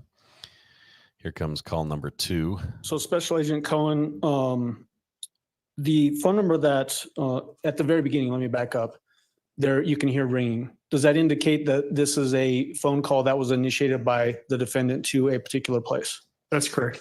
Were you able to investigate and determine who it was that she was calling? I was. What was the phone number that she was calling? Objection, foundation would be. Oh, I can lay some foundation, Judge. they don't want them to hear this. When a wiretap is obtained, does it record both the outgoing and receiving phone numbers? As part of the overall wiretap in this investigation, we also installed something called a pen register trap and trace device. That particular device will record both the outgoing or incoming phone number from the subject telephone. And so does that mean that the receiving phone, the person that is being dialed or a place that the originator is dialing would be caught in this trap and trace? That's correct. It's identified as either an outgoing or incoming phone call, and we have the telephone numbers on both ends of that conversation. And then were you able to look up that particular phone number that was dialed for this call and see it being associated with a particular web page? Yes, I was. What web page was that? Fakepolygraph.com. Okay. And is that what all of these phone calls are in relation to, is calls originated by the defendant to a purportedly fakepolygraph.com web page? That's correct. Okay. Let's jump into 689 and permission to publish 689, Judge. You may go ahead. Call number 2, same number.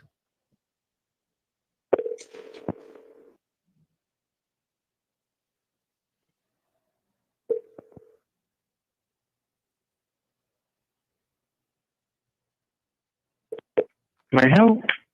Hi, yes, I was just talking to you. Is there a way you confirm where you sent those? Because I still didn't get them.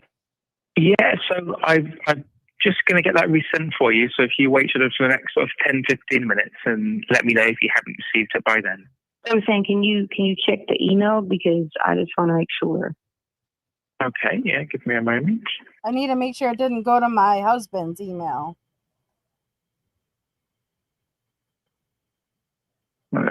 Spelled TECIALYNN2006 Okay, cool. So you said like 10 to 15 minutes?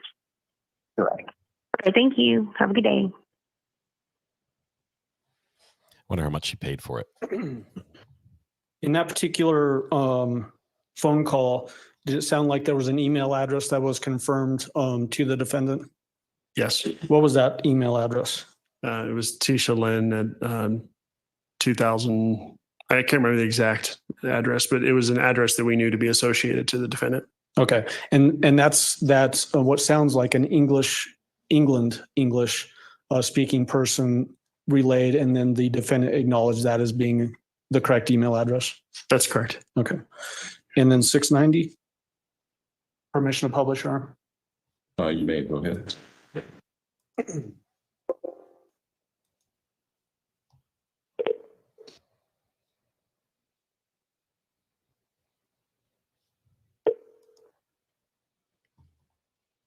Hello, how can I help? Hi, yes, I'm calling again. I still didn't get that email. Okay, can I ask your name, please? It's last name Stauch.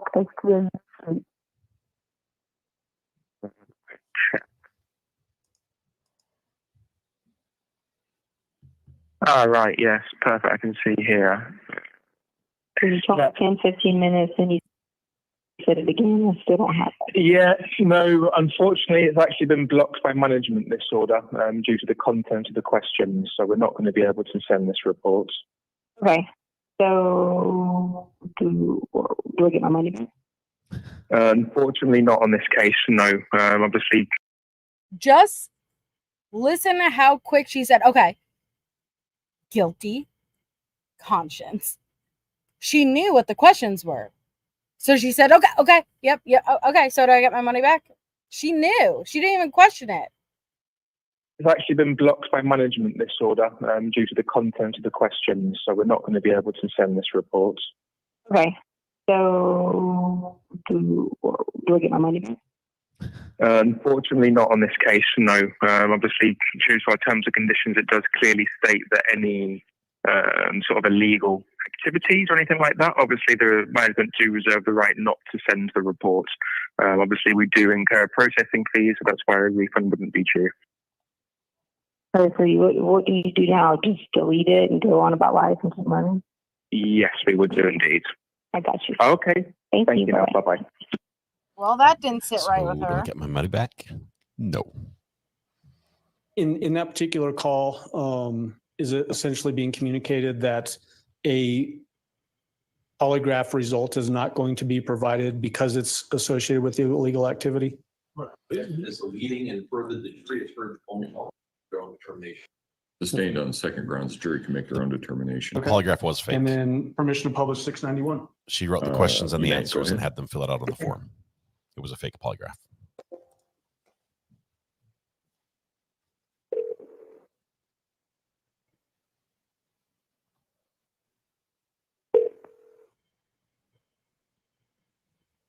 Hi, how can I help? I didn't hang up. Oh, yeah, sorry, I can hear you now. How can I help you? Okay. I talked to you earlier and you said that the request I did was blocked or something, but I looked on the terms and conditions and it says you can say things about like infidelity and stuff like that. So I'm not sure how that was blocked. So that again, sorry, that you can or can't. No, okay, so I did a report earlier and you said you would send it to me. Then when I called back, you said it was blocked, that I wasn't allowed to get the report. But then I clicked the terms and conditions and it says you can do questions about infidelity and stuff like that. Yes, infidelity you can, correct. Right, and that's what I did. Your report was about infidelity, was it? What did you say? So you're saying your report was about infidelity? Yeah, like I put questions in for it and you had to put like answers and you said something about it being blocked. Yes, and what were your questions? So it was about during the time that we were away inside of in another state that I talked to and I gave the person's individual's name, Ortega. That was one of them. Then it said, "Are your eyes blue?" And I did a couple of the questions that were on the bottom. She didn't even think fake ones. Yeah, I'm not sure in that case. Unfortunately, that's not what came through. Yeah, we got, did you murder your stepson?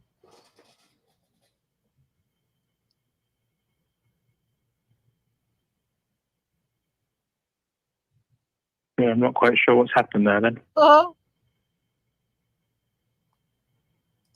And because I read that you can do this.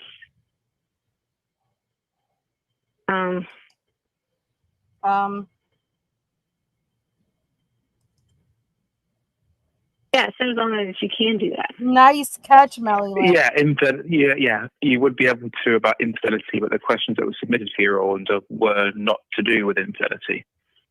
Yeah, I didn't submit questions that were not to do with infidelity. Oh my God. Okay.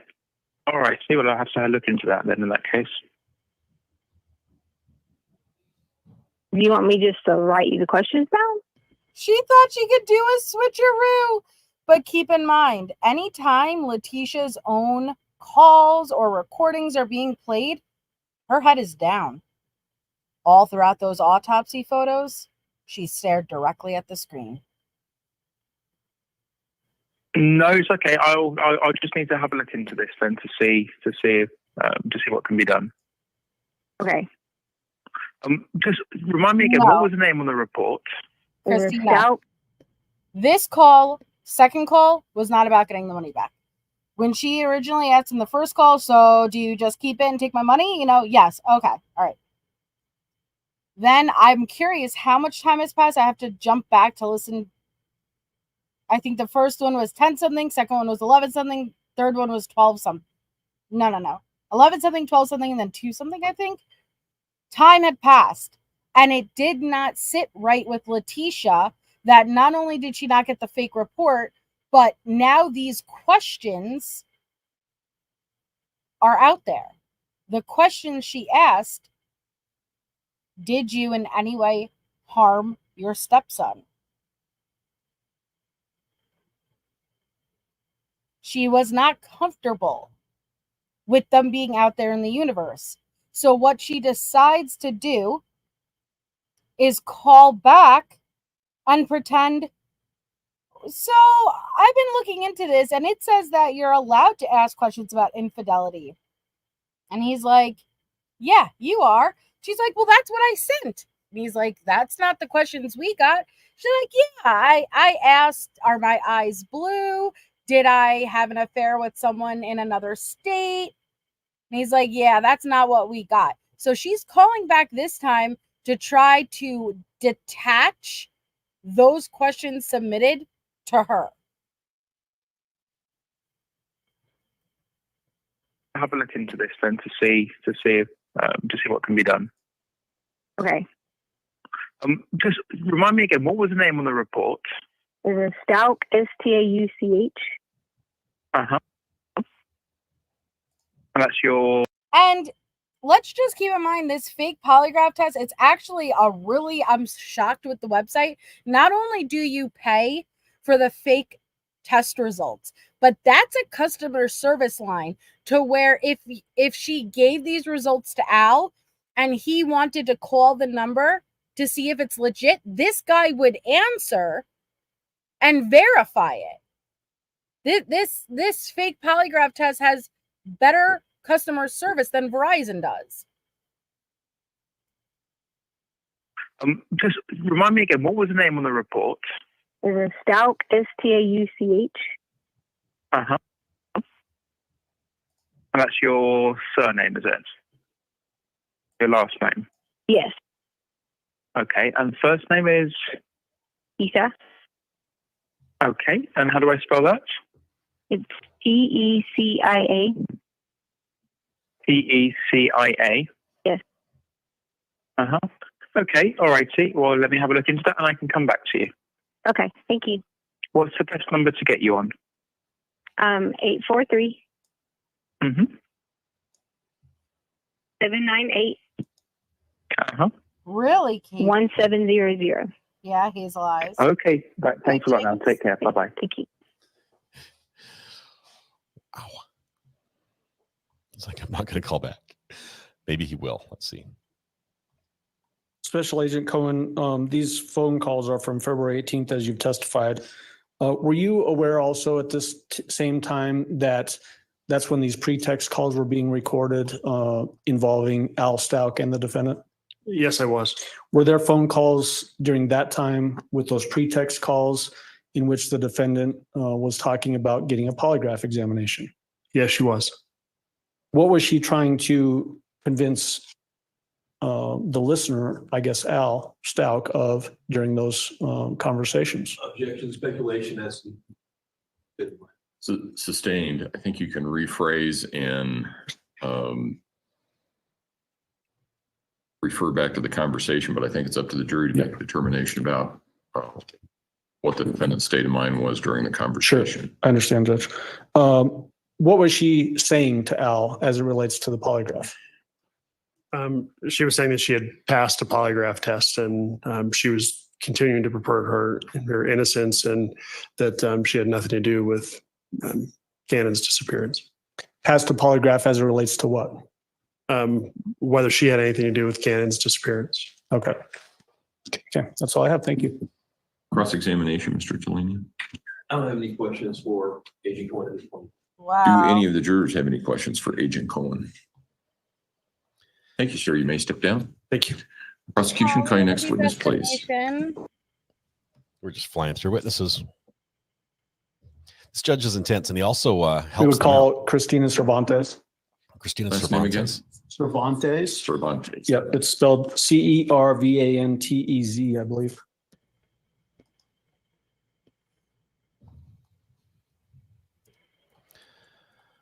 This judge helps out the attorneys when there's an objection. They're like, "Hey, yeah, I'll sustain that, but if you say it this way," and then he gives them a good example. He's like, "I'll allow that." They're like, "Okay."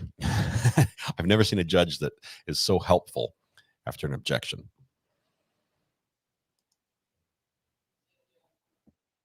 Sorry, I need to write faster, don't I? Please raise your right hand. Do you swear or affirm the testimony about to give in this matter will be the truth, the whole truth, and nothing but the truth? Yes, I do. Go ahead and have a seat in the witness stand. Please watch your step as you step into the stand.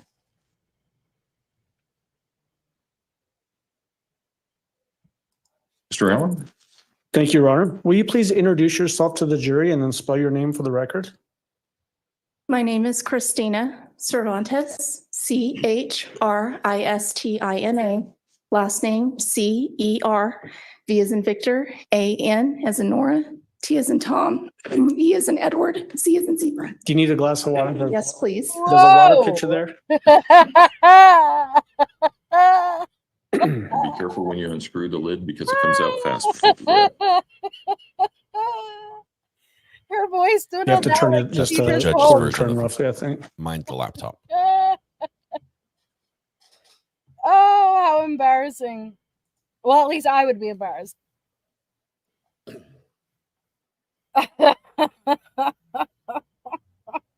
It happens to all of us. Don't worry about it. What is your current occupation? My current occupation is crime lab specialist with the Texas Department of Public Safety in Texas. Did you used to work for the sheriff's office here in El Paso County? Correct. What was your occupation with this sheriff's office? Evidence technician.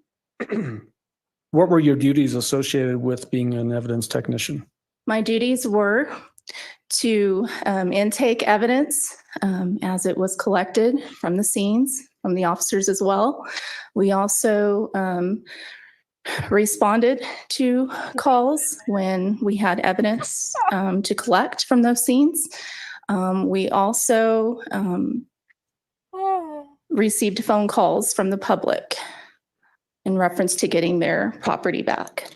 And what were your dates of employment with the El Paso County Sheriff's Office? I was employed with El Paso County Sheriff's Office from 2015, and I believe that was August of 2015 to January of 2022. Okay. Were you working in January, February timeframe of 2020 for the Sheriff's Office? That is correct. In that same evidence technician role? Correct. You mentioned that sometimes you would get calls from people in the public. What were those calls typically in relation to? Typically, they were the public wanting their property back. Anytime we had evidence collected, I know this chick. The person would call oftentimes and ask for their property to be returned to them. Would that happen fairly regularly? Yes, sir. And when they're asking for property to be released back to them, is this property that might be held for either a criminal investigation or even a civil matter? That is correct. What would be the the protocol on a civil matter if there's some property that's held by the sheriff's office and it's a civil issue? So if it's property that is held within a civil matter, usually we would have to get authorizations from the detectives in charge, letting us know what we could release, what we couldn't. Oftentimes, if there was an authorization from the court stating, hey, you can release this, it usually was signed by a judge, we could release it that way as well. But we always have to have that authorization in place before we could release it. What was the protocol in place as it relates to any evidence or property that's held on a criminal matter? On a criminal matter, usually until the case was completed and we got the proper authorizations, till those were received, we could not release it until that time. Okay. As it relates to this time frame, do you remember working on February 12th, 2020? And I know this is over 3 years away, but do you remember working at that time at the sheriff's office as an evidence tech? Yes. Do you remember getting phone calls as it relates to the Gannon Stauch / Letecia Stauch investigation? Yes. What were the nature of those phone calls that you were receiving in the evidence area for the sheriff's office? So the nature of the phone calls could range from callers calling in saying they would like certain items of evidence back. From what I can recall, on several occasions, I had received phone calls in reference to property belonging to Mrs. Stauch. Okay. So just so that we're all understanding, did you receive some calls in which the caller identified themselves as Letecia Stauch? Not that I recall. Okay. So had you had a chance to hear Letecia Stauch's voice prior to these phone calls coming in? At one point, I did. I do recall her coming into the lobby area at one point. Okay. So what do you remember about that particular occasion? I just remember her coming in and asking for her property back. And at that time, I told her I did need to get in contact with the lead investigator to make sure it was something that we could, in fact, release to her. Okay. So you had a direct person-to-person interaction with her? That is correct. Did you hear her voice during that interaction? Yes. And do you see that same person here in the courtroom? Yes. Will you identify her for the jury, pointing to where she's sitting, and describe her clothing? She is wearing a pink sweater, dark hair, long dark hair. Your Honor, ask that the record reflect she's identified the defendant. Record will so reflect. Go ahead. And then did you get phone calls after that interaction with that same voice from the defendant? Yes. In a particular phone call, did you get a phone call from that defendant where she purported to be somebody different? From what I can recall, yes. Do you remember who it was that she was purporting to be at that time? At that time, when I first got that call, the voice, it sounded like her, but claiming to be her daughter. Okay. And when we were using the word her there, you mean her, the defendant? Correct. The voice sounded like the defendant, but was claiming to be her daughter? Correct. Okay. Your Honor, may I approach with People's Exhibit 280? You may. Get to hear her pretend to be Harley, asking for her phone back.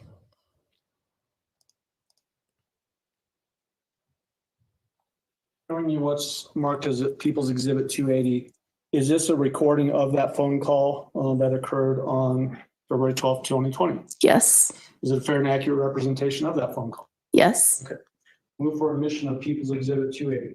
Commissioner Board, On the exhibit? yes. Yes. So somebody called and they identified themselves as Harley Hunt.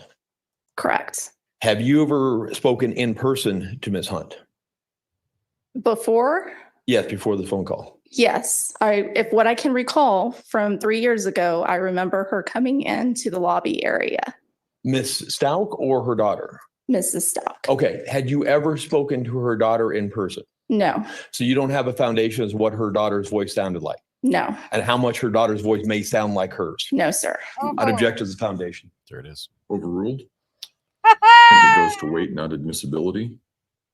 You tried, Tolini. You can go ahead and publish. Okay. So I had moved for admit, and I think you just need to formally admit it into evidence, Judge. Exhibit 280 will be admitted. Okay. And then permission to publish this particular recording. You may go ahead.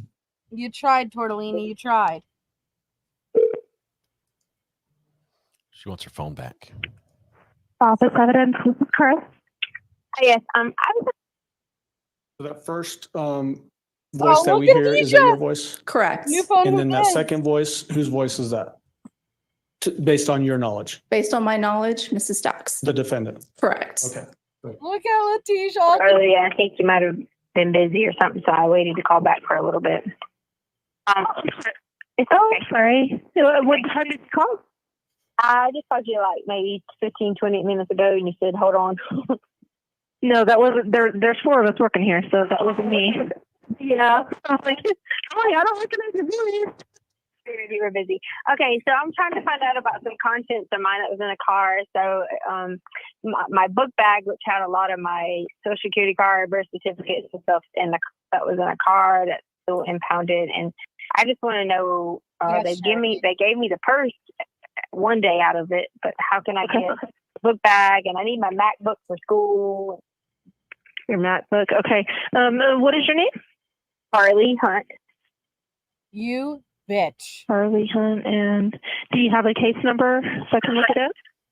Let's see this. I have this paper. It says agency number. Is that it? Or I have a VIN number? It should be agency. Agency number. All right. 2020-1382. All right. Let's take a look here.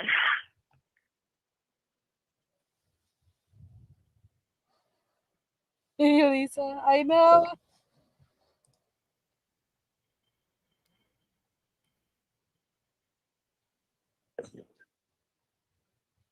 How embarrassing, Letecia.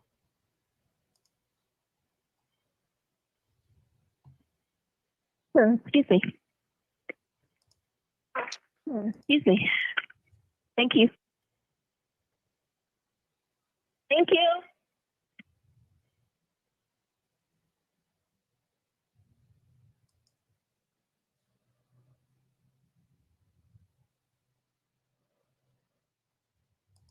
You said it's a book bag? There's a black and white book bag that was in the back seat of the white Jetta.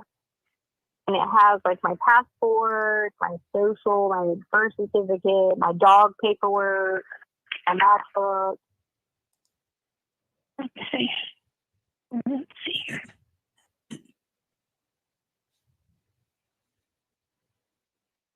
Yeah, there was like there was one blue bag that had a MacBook in it. And then there was a black and white book bag, and there was like my diamond rings are in it. And then there's a pink folder that had like my birth certificate and all that in it. Okay. Let's see here. Like, I understand they might still be holding the car, but like I can't like even like work or anything without having my passport because I'm a flight attendant. And Oh, Tisha. Oh, Tisha. So not only are you once again dragging your child into the middle of your murder, but you sit here and say, I can't work without my birth certificate and any of this stuff because I'm a flight attendant. You know, I'm 17-year-old Harley. You dumb. You're claiming to be a 17-year-old. But don't forget, she also texted Bethel asking for her birth certificate. And she said, listen, you got to trust me. I really need my birth certificate. I could just go and get a new one myself, but I'm coming to you guys because I'm doing everything I can to find Gannon. You need to trust me. No joke. Okay. And you said your name was Carly Hunt, is that correct? Harley Hunt. Harley Hunt. Okay, Harley. Well, I can tell you right now, everything on this case is evidence. So because it's evidence, I cannot release it back to you without written authorization from basically a higher authority. They have not given us any written authorizations to release. So unfortunately, what you may want to do is contact the detective on this case. Have you been in contact with anybody? Yeah. Okay. All right. Well, let me go ahead and get the lead detective's number for you, and you can call them in reference to this. Okay. Okay. All right. Hold on just 1 second. Okay. Yeah, I don't know of many 17-year-olds who are still in school who need their laptop to do their homework and also their passport so they can work nights and weekends as a flight attendant. That didn't really catch me if you can. Maybe. Wow. And what about the diamond rings? Man, this is bizarre.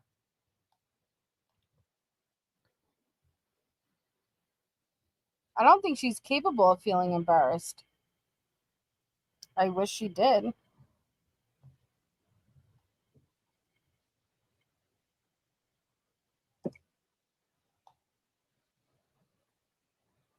Right now on the stand is the lady who is in the evidence department, Christine Cervantes, evidence technician. Yeah.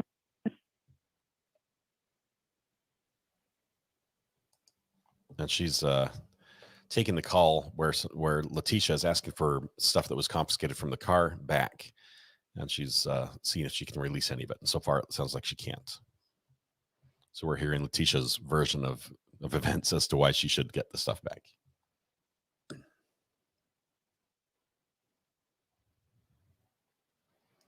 Had like 10 diamond rings and a couple gold bars. And the Holy Grail. Everything in that bag. Cops probably stole it, huh?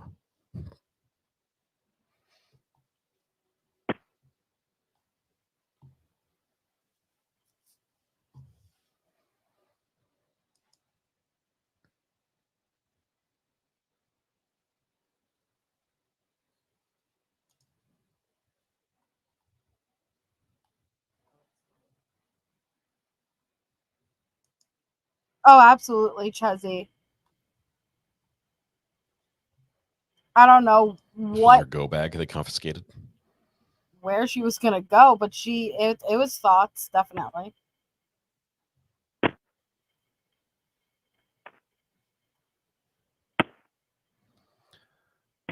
Not sure what that sound is.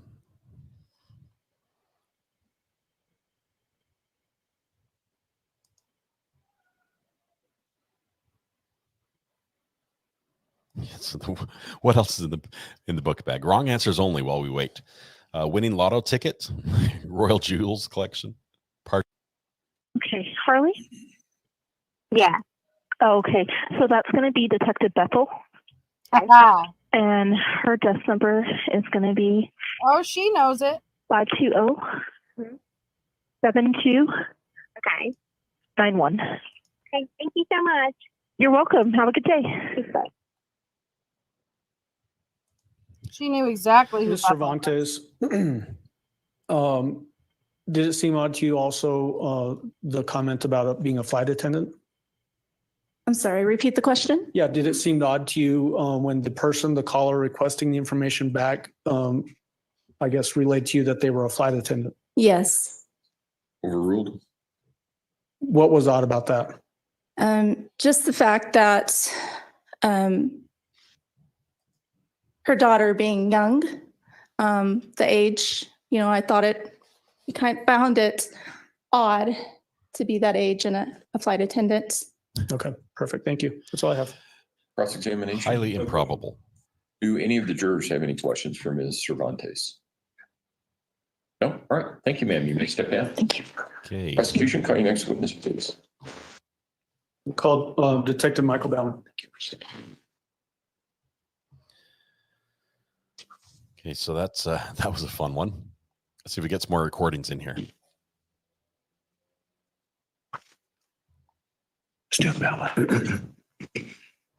Looks like they've got evidence bags. Detective, if you would step forward and raise your right hand, please, sir. You swear affirm the testimony about to give in this man will be the truth, the whole truth, and nothing but the truth. I do. Go ahead and have a seat in the witness stand. Please watch your step as you step into the stand. Your answers are hilarious about what she had in her book bag. Wrong answers only stuff. Great stuff. You guys are funny. Good morning, Detective. Will you please introduce yourself to our jury and then spell your name for the record? Good morning. My name is Michael Bauman, Bauman. Detective, who are you employed by? The El Paso County Sheriff's Office. What do you do for the Sheriff's Office? I'm a digital forensics detective. What are your duties associated with that position? Basically, my job is to find and preserve data that may be evidentiary of nature on electronic devices. What kind of electronic devices do you typically work with? Computers, cell phones, DVRs, things like that. And then is there a particular device that helps you get data off of these other electronic data points? Yes, sir. We have a number of devices that we use. For instance, with computers, we use a we get computer workstation. Has a second. It allows you to use that particular, is it a device or what is it? It's a device, it's a combination of hardware and software. Do you have training that allows you to use that? Yes, sir. What does that training consist of? Well, I have 3 different certifications with Celebrite. and basically 3 levels. The highest level is Celebrite Advanced Smartphone. Plus, this one was also basically county spin doing. To use with this device, what process would you go through to obtain the data from that phone? So effectively, if we know, for instance, we know the passcode, we'll use that as an example. We'll take that phone. We will, you set the phone up by enabling developer options and things like that. If it's Android, if it's iPhone, it's different. If it's iPhone, you just tell it to stay awake, basically. Then you plug the phone into the Celebrite UFED device, which is the little thing I talked about that you plug into your computer. And then you go through the steps on the screen that allows the phone, and you're interacting with the phone and the computer to set up permissions so that you can download data off the phone. So basically selecting what data you want to extract from that phone? Well, I mean, yes, what you're really doing is setting up the computer and the phone so that they can talk to each other. Generally, we do, I don't want to go too deep in the nerd world for you, but we use an application programming interface, Celebrite, which is kind of like a translator. It allows Celebrite to speak to computer, right? And so, you know, iOS is talking to Windows at that point, so that it can say, okay, this is the data that you can pull off of the phone. And so that's kind of how that works. And so then it pulls the data off the phone. We then use the physical analyzer software to parse through that data and find the files that are in there. He looks bored. What kind of things do you typically extract from a person's cell phone? It depends on the phone, but oftentimes we extract pictures, text messages, instant messages, internet search histories, activity data, locations, all those types of things. What do you do with that information when you extract it? You put it on a disk? Yes, sir. We'll take that information, run it through Physical Analyzer, and then we'll take and create what we call a Celebrite report. And that Celebrite report is basically a standalone piece of software that puts all that data into something that you can categorize and search and let me look at these time frames, or let me search for these keywords in the extraction of the data we were able to pull. Is it typical that you obtain these phones that you use this device on comes from some other detective that's involved in an investigation? Yes, sir, generally. Will that detective generally give you some guidance as to what they might want off of that phone if you can obtain it? Sometimes, frankly, again, I don't want to go too deep in the weeds but Celebrite's able to parse about 400 out of 4 million applications. Now that was a couple of years old, those numbers. So I generally try to pull as much as I can, and then I allow the detective to take and based on the scope of their warrant or their waiver, they go through that data and find out what's pertinent to their case, since I don't know the case like they do. Okay, so you're kind of leading into the next area that I wanted to go into. Once you put this stuff into a Celebrite report, as you described, put it onto a disk, does that then make it accessible to other detectives in the investigation to use for whatever investigative purpose they may or may not have? Yes, sir. So once we've done that, we'll turn that over to the whatever team is, whatever might be the case. Do that separate from working in hand in hand with you? They would do it on their own? Yes, sir. Okay. Yeah. All right. Are there other people with the sheriff's office that have training in being able to use a Celebrite device to obtain data off of phones or other devices? Well, through attrition, no, currently I'm the only digital forensics detective with those certifications, or at least with current certifications. Okay. Let's go back in time to January, February timeframe of 2020. Were you working at the sheriff's office back then? Yes, sir. Did you get involved in the investigation into the disappearance of Gannon Stauch? Yes, sir. What was your role in that investigation? Again, basically what we just talked about. I was a digital forensics investigator dealing with DVR, computers, phones, etc. Did you have an occasion to use Celebrite on 2 separate devices in that investigation? Yes, sir. When you get a device, like in this particular investigation that we're talking about, do you necessarily know who that particular device belongs to? No. So what information do you pay attention to make sure that the data that you extract from a device is assigned to that particular cell phone or whatever it might be? Well, primarily, the first thing we do is try to keep things separated, you know, but I generally try to look at like IMEIs, the identifying numbers in the phone. That's generally how I try to identify which phone goes with which extraction, things like that. When you said that kind of quickly, the court reporter looked at you. Did you say IMEI? Yes, ma'am. IMEI. Okay. Sorry. So is that a unique identifier that's assigned to cell phones? Yes, sir. Okay. So let's talk about, did you have a chance to look at a rose gold iPhone 8 in this case? Yes, sir. And may I approach with Rose People's gold. Exhibit 222? You may.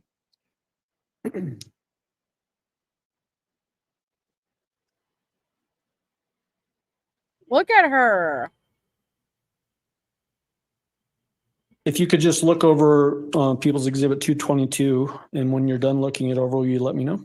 I'm done. Okay. Do you recognize People's Exhibit 222? I do, sir. What does it purport to be? This is actually a Blu-ray disc containing a Celebrite of, I annotated it as Tisha's iPhone. Okay. And when you do the Celebrite download, do you get the IMEI number? Is that right? Yes, sir. Are you able to obtain phone number associated with a particular phone when you do the Celebrite? Depends. Okay. At times we'll do an extraction with it just depends on the extraction. Okay. Do you remember for this particular one, if you're able to get the phone number in the report for this particular iPhone? I don't recall. I can look at my my report and see if that refreshes my memory. Would that refresh your memory to look at your report? Yes, sir. May he refresh his memory with his report? You may go ahead. Thank you. Do you have it up there with you? I have, yes, sir. Okay.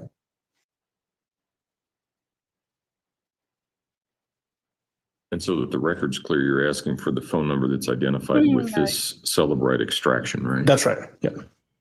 Excuse me just a second here while I pull out my Papa glasses. Papa glasses. I don't know whose phone number this will be. It might be Harley's, so we're going to be. I'm cutting some of it out, just so you know, just in case it's still a current number. Oh, geez, this guy. Here. Okay. What was the number associated? 57. A phone with the Celebrite process. Do you examine the phone for any physical damage? Yes, sir. Generally, I'll look at the phone and see if the screen is cracked. I'll try to annotate those things in the report. What's the purpose of that? Well, there's multiple purposes. One is we want to make sure that the device functions, so we're able to actually manipulate it to do the download.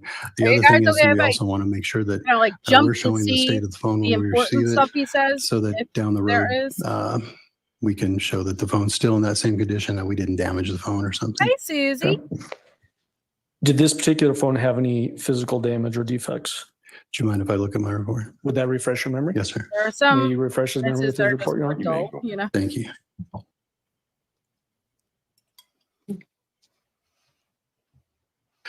I noted in the report that I observed no major defects on the device. Okay. And then did you, in fact, perform a Celebrite extraction of that particular phone? Yes, sir. Is that extraction on People's Exhibit 222 that's in the envelope in front of you? Yes, sir. I move for admission of People's Exhibit 222. Ruled. The exhibit 222 will be admitted. Go ahead. Thank you, Your Honor. May I approach with 224? The other one? Chance to look over People's Exhibit 220. This is a 71, which was Have any contextual information about who this iPhone belonged to, where it came from, anything like that? I don't recall. Actually, I may have heard that this was Tisha's other phone. I don't recall. Okay. Was this by chance a phone that was seized in South Carolina from the defendant? That was my understanding, yeah. Okay. Do you remember, were you able to get the same kind of identifying information, IMEI, like you mentioned earlier, on this phone? Yes, I believe we were. I would have. Memory, Your Honor. May go ahead. Thank you. either that or you'll have to hold it so I can, they've gotten shorter, I think. Let's see. Okay. The phone number associated with this phone. Did you do a physical examination of this phone as well to look for any damage or defects? I know, MK. I believe so. You believe so, or you did or didn't? Yeah, I did. That was a Okay. matter. Yeah. Okay. I don't remember what the results were. We'll say that. So. Okay. Would it refresh your memory to look at your report? Oh, dear Lord. Looks like I didn't actually know. Just so that we're very clear though, did you say was or was not any damage? I'm assuming there wasn't. I think I would have noted it if there was. However, okay. I didn't specifically note it. Okay. And then did you actually go ahead and perform the Cellebrite extraction on that particular device as well? Yes, sir. Similar to the last device that we just talked about, did you place that on the disk and that's what's in People's Exhibit 224? Yes, sir. All right, move for admission of People's 224. That's Same objection. overruled. Exhibit 224 will be admitted. Okay. It's interesting that he put this on a Blu-ray disc, not a DVD or a CD. I've never heard that before. Yes, Roro. For these particular two devices, did you do anything beyond extracting and putting them on disk and admitting into evidence? There were a team of us that Look at Tisha being part of her kind defense. of looked through things. I don't recall that there was anything specifically that I did that somebody else didn't do as well that wouldn't have been annotated by them. Okay, perfect. Just want to make sure. That's all the questions I have, Your Honor. Cross-examination, Mr. Polini. Detective, how are you? I'm good, sir. How are you? I'm not too bad. Sorry. So just so I understand, if somebody gives you a phone, then you hook it up to the Cellebrite, and the Cellebrite basically takes everything off of it it can, and that's put in a disk for the detective then to go through. Effectively, there's kind of an intermediate step where we use that other software.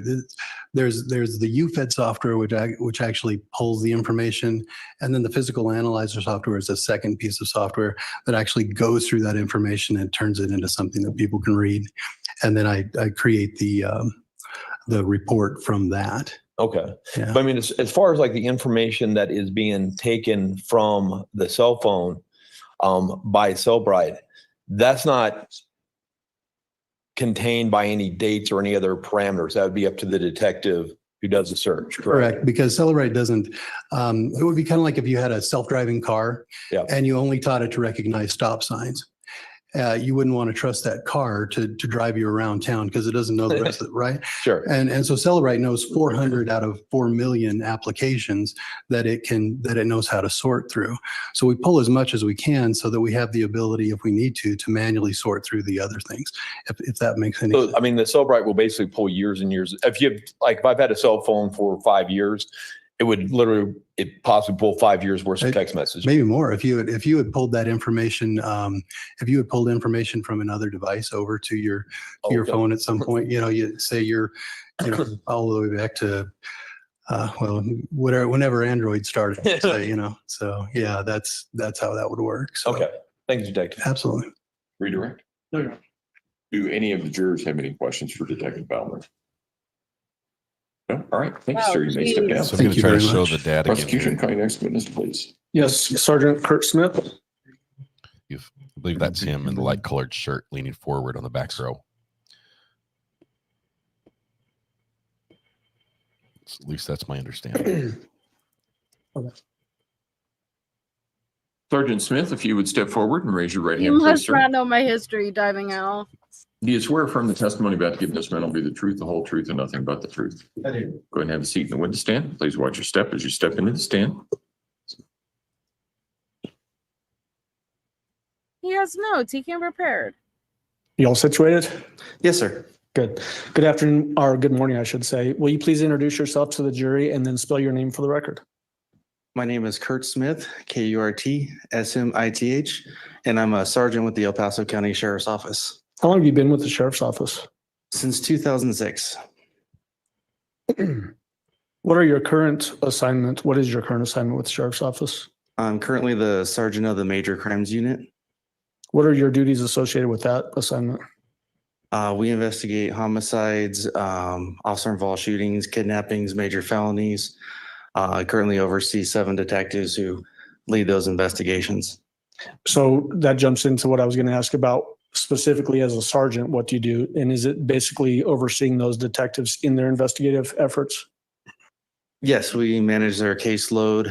We manage and keep track of how the case is going, making sure it's thorough, accurate, making sure that all the leads are being followed up on, and making sure that they have the resources that they need to do their job.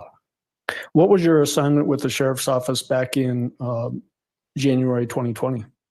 I was the special victims unit sergeant, so I worked in the same That investigation same day, division, Christina. but I Brought you to the supervised 6 hospital. detectives who were doing crimes against children, things like that. Did you get involved with the investigation into Gannon Stauch and him being missing? Yes, sir. How did you get involved in that investigation? I was assigned to do several tasks. Obviously, it was a large investigation, so everybody within the division was assigned to a task or two at the time. At some point, did you have get assigned a task to perform or celebrate extraction of a particular cell phone? Yes, sir. What kind of training do you have that allowed you to do that celebrate extraction? In 2014, I was transferred to the investigation division as a detective. During that time period, I was trained how to operate the Celebrate equipment. Since that time, I've done about 75 roughly downloads of cell phones. Describe, and I don't need you to go into as much depth as we did with the last witness because we just talked about the same concept, but describe what that process looks like when you are trying to extract data from a cell phone from your perspective. So you would plug in a phone to get a charge. You would plug the phone into the Celebrate machine. You go through and you have several options of different extractions that you could do. And basically it creates an image of the phone. So it's basically like creating a copy of that phone that goes in the computer, and then the Celebrate software will decode it, for a better word, and give you a report of what's on the phone itself. What do you do with the information once you extract it from a phone? The phone is it's generated into a report that's readable. It's usually a PDF or a couple different fonts or formats that I burn to a disk and I place into evidence. I also give a copy to the detective so they can go through and look at the phone and see what's on it. Okay. Your Honor, may I approach with People's Exhibit 227? You may. Yes, sir. Do you recognize 227? Yes, sir. What is it? It's a Blu-ray disc. It's item number 45 inside of an envelope. What does the Blu-ray disc contain? The Blu-ray contains the Celebrate report for the phone that I did. Do you know which particular phone this was? It was an iPhone 6, but I can't tell you whose phone it was, sir. Okay. On the evidence label, does it give you some identifying information about the particular phone? Yes, sir. It says it's the kid's phone. He's reading off the evidence label, Your Honor. Overruled. What does it specifically say? If you could just read it. It says Blu-ray containing Celebrate report from kid's phone, iPhone 6. Okay. Does that just then contain the Celebrate of that iPhone 6 that you did a Celebrate download on? Yes, sir. Is it a fair and accurate copy of that Celebrate report? Yes, sir. Your Honor, move for admission of People's Exhibit 227. Exhibit 227 will be admitted. Similar to what we just talked about with the last detective that was on the stand, once it's on that disk and downloaded from the phone, is that then accessible for the greater investigation if detectives want to access it to maybe search for specific things that might have been contained on that phone? Yes, sir. Okay. And was that the case with this particular disk? Yes, sir. Okay. Thank you. That's all I have. Cross-examination, Mr. Tilley. Do any of the jurors have any questions for Sergeant Smith? No? All right. Thank you, Sergeant. You may step down. All right. So that's the first half of day 5, and we're going to end it there. Woof, we did almost 3 hours. We did good, guys. I hope you're doing well too, Eyes of Brown. So we'll do the second half tomorrow. I will check my emails tonight. When I get off, I'm going to go through those emails. So if you've reached out, give me a chance. I will respond. The They do. And somebody asked earlier, do you think that she's wearing those lighter colors to appear softer? Yes, I actually did agree with that comment. Now, usually, you know, a client will actually have not necessarily someone, not everyone can afford that, but how you dress and how you appear is a big thing, and how you're going to come off to the jury. I don't know if Letecia had anybody helping her, but something as simple as softer colors, more womanly, more motherly, even though she did what she did. But it does play a big role in our brains and how we perceive someone. And that's the same reason that a defendant has the right to not be tried in their jail uniform or handcuffs, because our brains associate that with automatic guilt. Kristen, it depends on what time I get home. Usually I go about 7 Eastern. I went a little bit earlier today just because my schedule changed. I have to get up so early. But I will schedule it out shortly. But 7 Eastern is usually the time I come on. So I'm not sure. I'm doing such a bad job at figuring out who has a live after me because I missed Bendy's last night. I felt so bad. But just keep an eye out to see who's going live. I appreciate you guys all being here. Thank you for hanging out. I know it was tough in the beginning with the medical examiner, but honestly, I'm going to have a lot to ponder tonight because it was nice to be able to go back over it and hear things again. So I hope you all have a wonderful night, and I'll see you guys tomorrow.